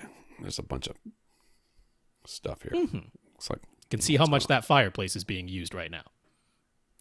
I couldn't even find it. Is it? I see it. It's behind the covered. Thing that's there's a bunch of stuff in front of it, and beside it, there's that stuff hanging. It looks like it's a clothes hanger. Okay. The TV will be wall mounted with the new couch, and the new couch will remain against the back wall. The painting that's currently being shown behind the couch will actually be mounted above the fireplace, and the cupboards will be installed on either side of the fireplace. So there will be the whole back wall for decoration / treatment, a clean look up front with a wall mounted TV, and then the cupboards and the fireplace over to the right, and the right side open to the fireplace and desk area with the window and radiator on the left with curtains. Before he asks about room treatments, he's currently got a 5.1 setup using KEF IQ series speakers and a single PB1000, all powered by a Denon X4400H. He's got a set of KEF HTS 5001 on-wall speakers on hand. They're smaller than they look in the photos, only 4 inches wide and 5 inches deep, using 3-inch drivers. So he's thinking to mount those on his ceiling for Atmos, but they basically have to go close to the front wall and back wall. So would that be okay? The ones on the front would be lower than the 45-degree elevation angle, and the ones on the back would basically be directly overhead. Any issue with that? Top fronts, top middles, front heights, top middles. Yeah. I mean, physically, that would be it. So don't worry about the elevation angle being lower than 45 degrees. The acceptable range is down to 30-degree elevation, and 30-degree elevation is actually where they want you to have them if they are labeled as front heights. So there's really no problem there, having the front height speakers basically on the ceiling close to the front wall. Totally works, no problem there. And then, yes, it makes sense that the rearmost overhead speakers would basically be directly overhead. Whether you choose to label them as front heights and top middles, or label them as front heights and rear heights, it's not really going to make a world of difference in the end result of how it actually sounds. And because DTS-X tends to work better with the labels of front heights and rear heights, I would probably still label them that way. But physically, where you're thinking of placing them basically directly overhead and on the ceiling close to the front wall, totally fine. Okay. He had originally planned to get a pair of PB1000 Pro subs, but then the prices went up, so he's got a single PB1000 for now and is keeping an eye out for a second one. But realistically, both subs would need to go on the front wall and only within the theater area half of the room. They're never going to be ideally placed, so is it even worth it? We don't have a... This room is so hard to see. So your space is 50% of the total space of the room. Yes, it's the left half of the full room. Right. So why can't they go outside your front right speaker and beside your couch? On the right-hand side. Yes. I'm not sure he considered that. That would be 50%. That would be in midpoint of the front wall, midpoint of the back wall. Right.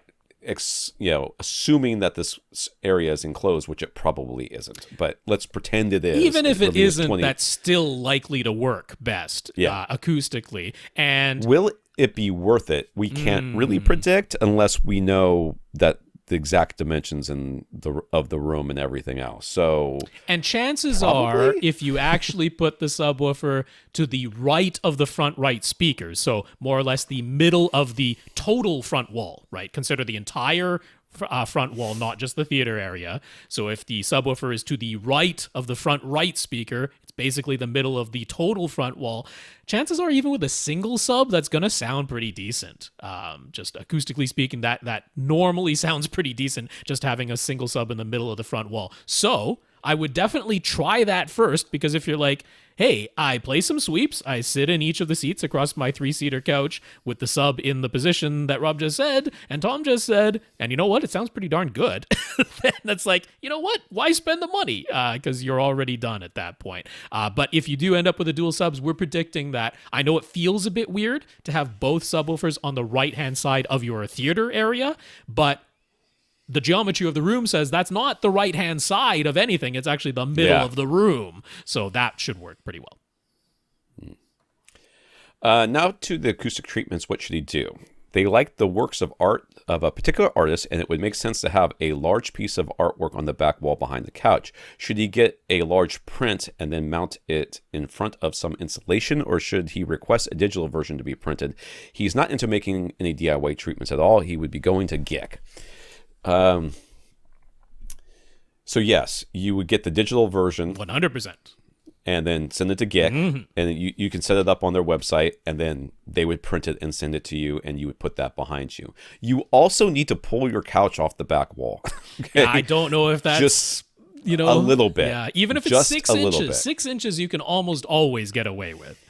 Well, even if you just go 4 inches, just so that you can slide a panel behind you. Behind your head. Yeah, because one thing is, if you're mounting the printed panels where it looks best, that might be where what I'm saying is the bottom edge of the printed panel might end up above your ears, and then it isn't really helping you much. So if you end up with some just blank panels that are behind the couch a little bit so that you have panels that are physically right behind your ears, we want that. We still want the panel to be a printed panel higher on the wall if that's where it looks best, because you do need some treatment in this room, and anywhere in this room is going to help somewhat. But we definitely want to have something on that back wall that is physically behind your ears when you're sitting down. So you might need additional panels that are just blank and blend into the wall.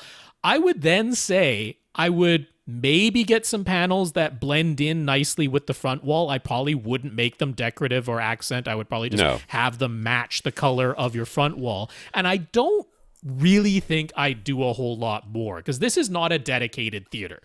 And to me, it doesn't make sense to try and put something that covers the window and the radiator. That doesn't make any sense on the left-hand side. The right-hand side is open, so we're not going to have freestanding panels in this type of room, dividing the theater area from the other. That doesn't really make sense in this room. There's going to be cupboards around the fireplace, so you don't really have a room there. So I think the front wall and the back wall are kind of the only places where you can put treatments. Maybe you could put some decorative panels on what is the back wall of the other half of the room, where the desk and the table and chairs are. That's just to account for some reverberation time in the room overall. That's not a particular spot treatment or anything, but just overall room reverberation time. The key one to me, though, is behind your head. That's the major one. And then I think it makes sense to have some treatment on the front wall, too. But that's about it. Sort of minimal in this case. So aside from the large printed panel on the back wall, what else should he do? Rob kind of already addressed this. Gigantic corner bass traps have been vetoed. Anything that gets installed needs to look really nice and either blend seamlessly, as Rob suggested, or act as decoration. You can choose either one and both. If you're considering putting art on the wall, consider making it a panel. Yeah, for sure. Treating the ceiling is not out of the question. It would just have to be very discreet. So do we suggest? I hate treating the ceiling. I wouldn't. I just bother trying to treat the ceiling in here. I wouldn't do it. So what you've got is on the right side. I guess it's the right side of your room. You've got that suck out, which is it's just empty over there. It goes to someplace else. And then the left side of your wall, you've got a window. So you don't want to put anything in front of the window, because obviously at some point you will want to open said window.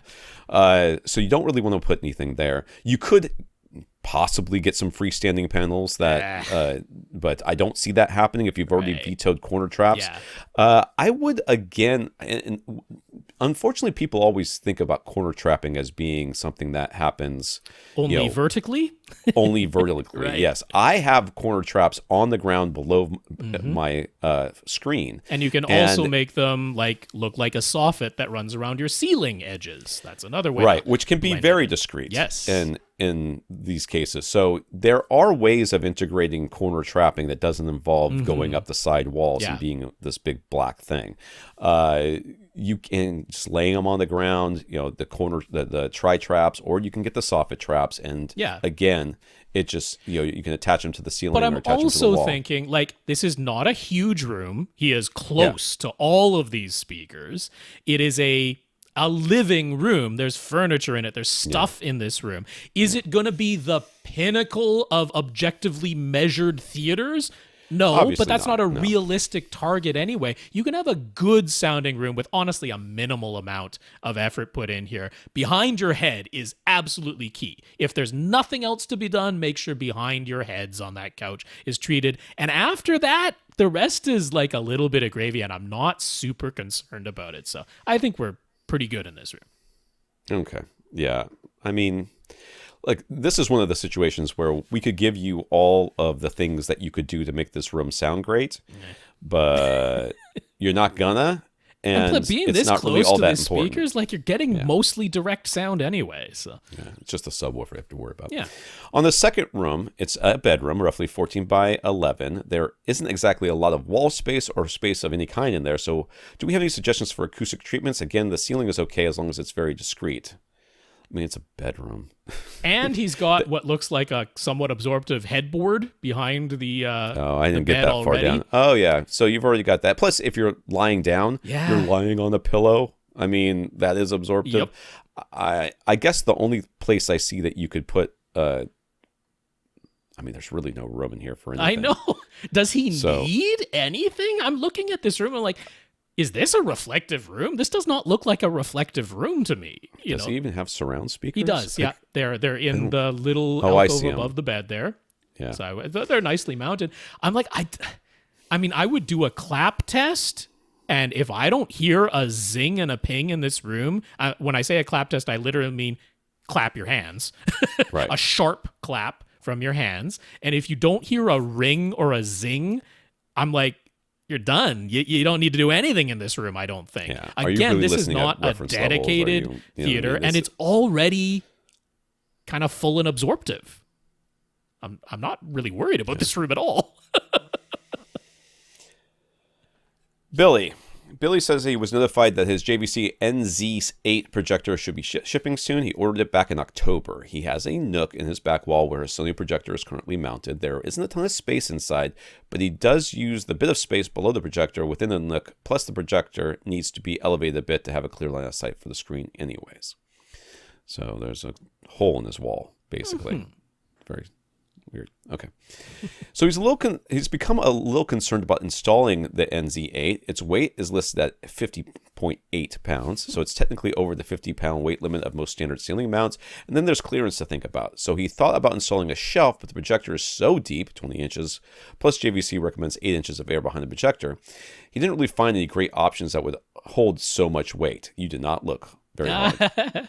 I will tell you that right now, because all you need is a piece of plywood and some L brackets that have like the cross beam in them, and those will hold like 150 pounds easy. Right. So you didn't look very hard. You looked for pre-made shelves. Sure. And fair enough. If he's just like, I took a look, this is what I saw. Yeah. That led him to consider hiring a contractor, but then he thought, if I'm going to hire a contractor, maybe I should have them build a hush box. Okay. So what do we think? What's the best way to safely and securely get his new JVC mounted within that nook? Hushbox seems a bit excessive. Also, I don't think you got the room in that nook for a Hushbox for a JVC. Hushboxes need, basically count on the Hushbox being twice the size of the projector. That's the easy rule of thumb. And the JVC projectors are not small. We can see in one of his photos, he really does not have clearance on the left-hand side. So this is if you're facing the same direction as the projector, the left-hand side. If you're looking at the lens of the projector, it's the right-hand side. But he really does not have much clearance there. So I don't really think a Hushbox is necessary or going to be terribly easy to install here. If you just want to look at options for hush boxes, I did come across a place that has pre-made hush boxes. It is projectorenclosure.com. It is like commercial hush boxes, although they say, yes, we install them in theaters, because of course that can happen. But you would need to look at what they call their medium size, because of course being commercial, the large one is like a commercial size projector, which is even bigger than the JVC. But because of the dimensions of the JVC, you'd need to look at their medium size, and it's $4,000. Which is a bit much for this. Now, if you want to look at just DIY plans, something you could show a contractor, I'll have a link for a DIY site that talks about hush boxes too, although those are typically for the quite a bit smaller than the JVC projectors. I mean, he could just install plexiglass in that. Well, I'm not even worried about it. I'm putting those out there. I don't think Billy should do the hush box idea. I am, like him, a little bit concerned about putting it in there, though, because the JVC projectors don't work with most universal spider mounts, which appears to be what he has right now. Where they put their mounting holes on the bottom of the JVCs is a little bit spread apart more than most other brands. So it's easy enough. You can get the adapter plate that is for JVC projectors. You can get that at B&H Photo. There's the JVC adapter plate. We always link to the Peerless one, which if you want to change the entire mount, not the stem, the post hanging down, but the mount and the plate, you can get all that for $120 for the JVC specific one. But that one is offset a little bit to the what would be the left side if you're facing the lens, which means it's actually moving it closer to that wall that your projector is already close to. And I'm like, it might just bump into It's a little there. hard to understand what I'm looking at here, because it looks like this is at I think the projector, is it turned in this one?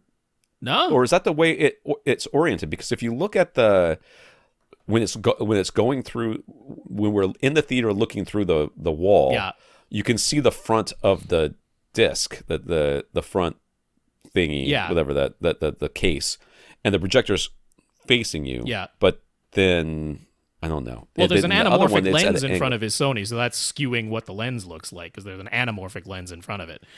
But the whole projector looks like it's turned at like 45 degrees. No, it's just the shadow, because it's a little bit swept back in there. Oh, it's the animal. Okay, I see it. Yeah, I see what you're talking about now. So, okay, yeah, it is right on that left. It's right there. So honestly, would be the right wall. I think what you should do is have a shelf constructed. If you don't want to tackle it yourself, get a contractor, a handyman to do that, because they can absolutely do that. And like Tom says, there are absolutely L brackets that can handle the weight of the JVC, no problem. In fact, you might be attaching the shelf to the side wall, not the back wall of that nook. That might be what ends up working better. Yes, you will have to put the brackets underneath. Mine are on top, but you'll have to put them underneath. But you could do that, yes. So I kind of think that might be the best way to come at this, and I would hire a contractor to do that. Sure. You could do it yourself. It's not that big of a deal, but yes. All right, James, how much you got to say? Okay, James. James came across a thread on AV forums in the UK, not to be confused with AVS forum, where it was brought up that several Disney Atmos releases appeared to be encoded only using channels, not objects, and there appeared to be only be 2 overhead channels, not 4. James was under the impression that any overhead sounds were always encoded as audio objects, but then he found a Dolby training article, and it talks about how the original Atmos mix can utilize as many as 128 individual tracks at any given moment, but the first 10 tracks are used for a channel-based bed layer. James knew about the bed layer before, but he was surprised to learn that it goes up to 7.1.2, not just 7.1. And indeed, they specifically mentioned that the channel-based portion of Atmos stops at 7.1.2 with only left and right overhead channels, not 4 overhead channels. So could it really be the case that some Atmos mixes don't use objects at all? Could Disney or others be releasing Atmos content that's purely channel-based and therefore only contains left-right separation overhead? What's our take on this? This is a new technology. And as far as sound mixers and sound engineers are concerned, they are just like everybody else. When somebody comes into your office and says, "Hey, I found a new program. It's going to make our lives a lot easier. It's going to manage our customers or our clients or our workflow better." Your first reaction is, "I don't like it." That's just the way it goes. Everybody, I'm familiar with the old system. Why do I have to switch to the new system? I don't like this. And at first, you will find workarounds that allow you to do things the way that you're familiar with, rather than doing the way that is optimized for the software that you have gotten. So do I think that people have, and I think we've already talked about this on this podcast before, have there been mixes that have been released that are purely channel-based, and even the Atmos portion of it. They just hard coded the right. The object into the place where the speaker should be. That's right. It's like, and this is the object, just like a channel. Yeah, this is the object. The object exists within this speaker. Because that I can understand as a sound engineer, because that's what I've been doing for the last 20, 30 years. Has that happened? It absolutely has. Will it continue to happen? It probably will. Will it happen less and less over time? This is exactly what we've been saying from the very beginning. As new engineers or people get more familiar with the technology and they get more comfortable with it, they will utilize it more and better. And yes, we will still have instances of like Thor Ragnarok where nobody put bass in it for some reason on the 4K version. Yeah. But, that's just... Yeah, it will happen, and it has happened, and I'm sure they'll happen again. Yeah, there's a handful of things here. I didn't read that particular AV forums thread. I'm not sure exactly what was being said or how they were determining that, this is a case where this is a channel-based mix and has this 7.1.2 channel mix, because there's a couple of things. If they were just extracting data somehow from the audio, what's saved in the file of the audio, right, you are never going to see more than a 7.1.2 channel count on an Atmos audio track, because that is how the encoding is done. All of the object data is metadata. I wrote an article about this. Yes, it's metadata so all of the sounds in an Atmos mix do exist in the channel-based bed layer. All of the sounds are there. It's just that some of the sounds within that channel-based mix have metadata attached to them, which gets used if you have an Atmos decoder and gets ignored if you don't have an Atmos decoder. Right. So if you don't have an Atmos decoder, we're just relying on the channels like we used to. And there's actually a re-rendering process that takes place so that the overhead channels get mixed down into the 7.1 or 5.1 if you have no overhead at anything, right? If you're just playing it through a regular decoder. So I don't know what they were looking at. If they were like, I looked at the file and it only has channels and it only goes up to 7.1.2. I'm like, yeah, that doesn't mean anything necessarily. Doesn't mean anything. Because they weren't looking at the metadata. I wrote an article on AV Catches called Downmixing Dolby Atmos, What Are You Missing? Sure.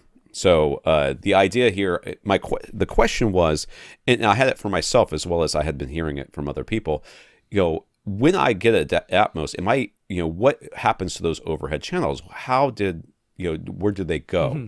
Well, what Rob is saying is right. It actually comes out of the disc as the bed layer that you're it comes out on a disc. It's Dolby True HD 7.1. Or that's what it's streaming. It will be Dolby Digital Plus, but 5.1 or 7. It comes out that way. Then the metadata comes in and says these sounds should be played overhead and with these speakers, and it actually goes back into the bed layer and cancels out those sounds from the bed layer. It plays them in inverse so that they're canceled out signal-wise.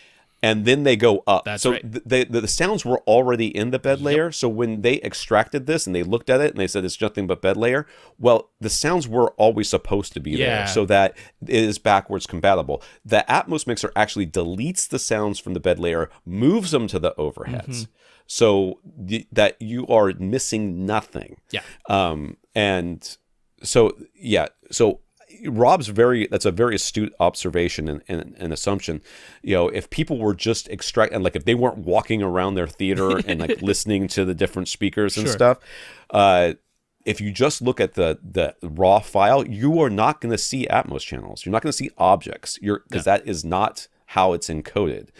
This is how it can be backwards compatible. Yeah.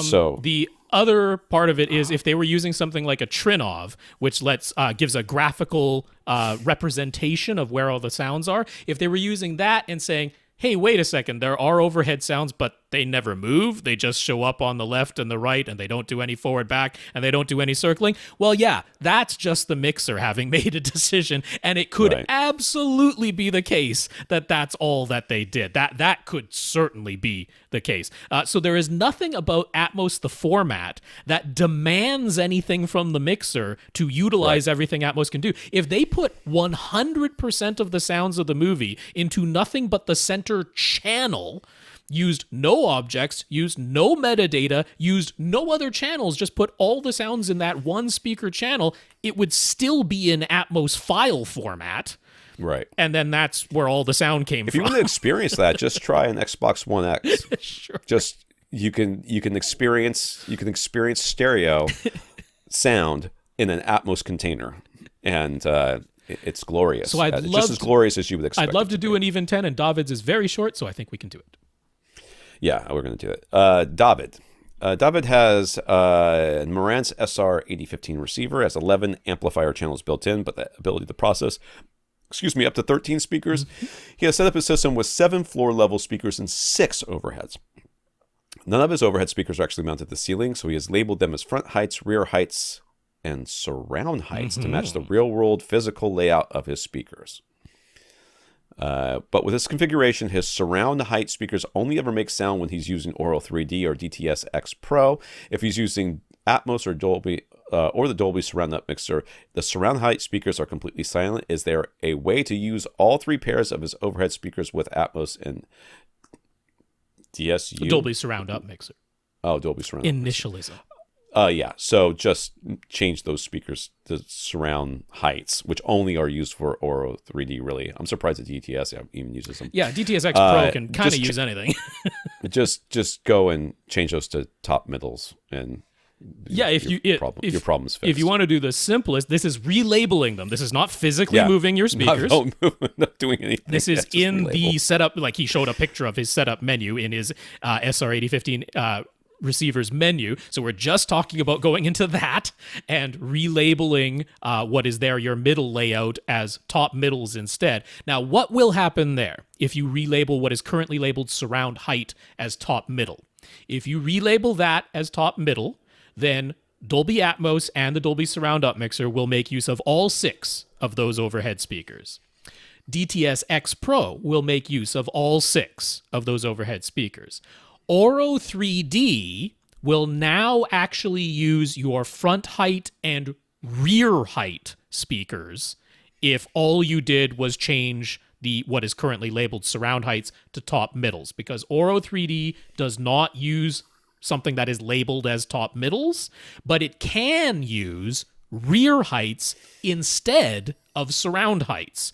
So just that one label change in the menu will make it so that you always have the maximum number of overhead speakers making sounds from all 3 of the immersive audio formats.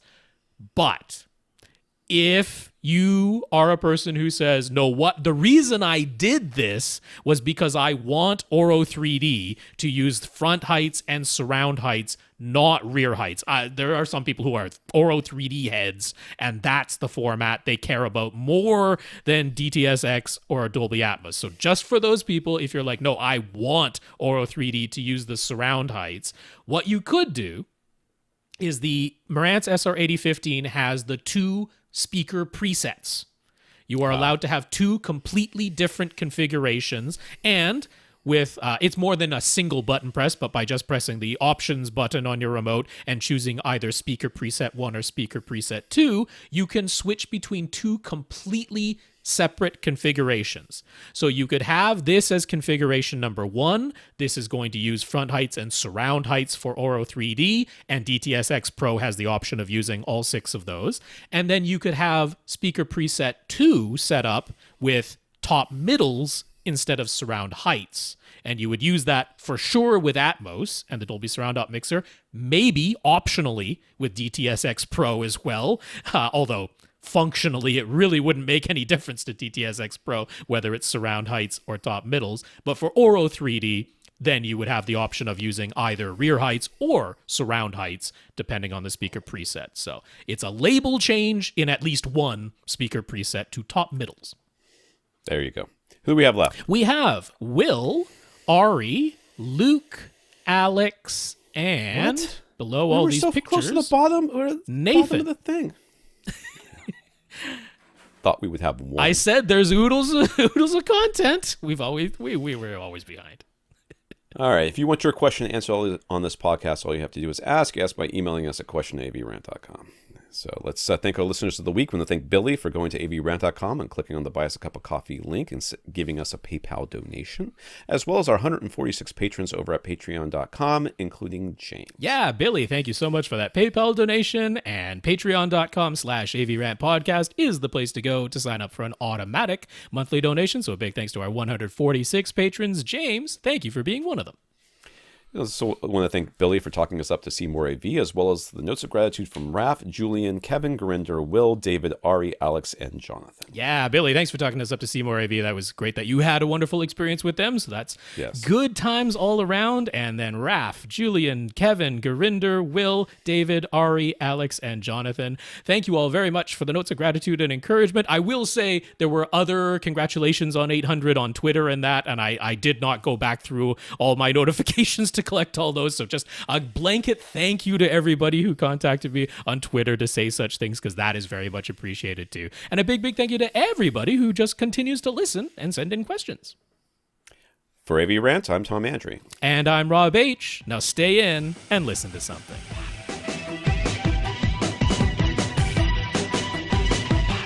Want your question answered? Send it to question@avrant.com.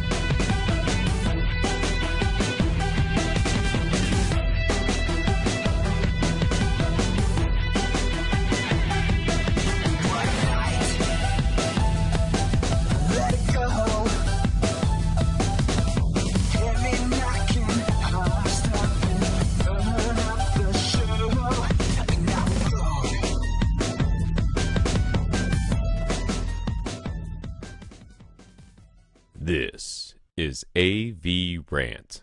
Now go out and listen to something.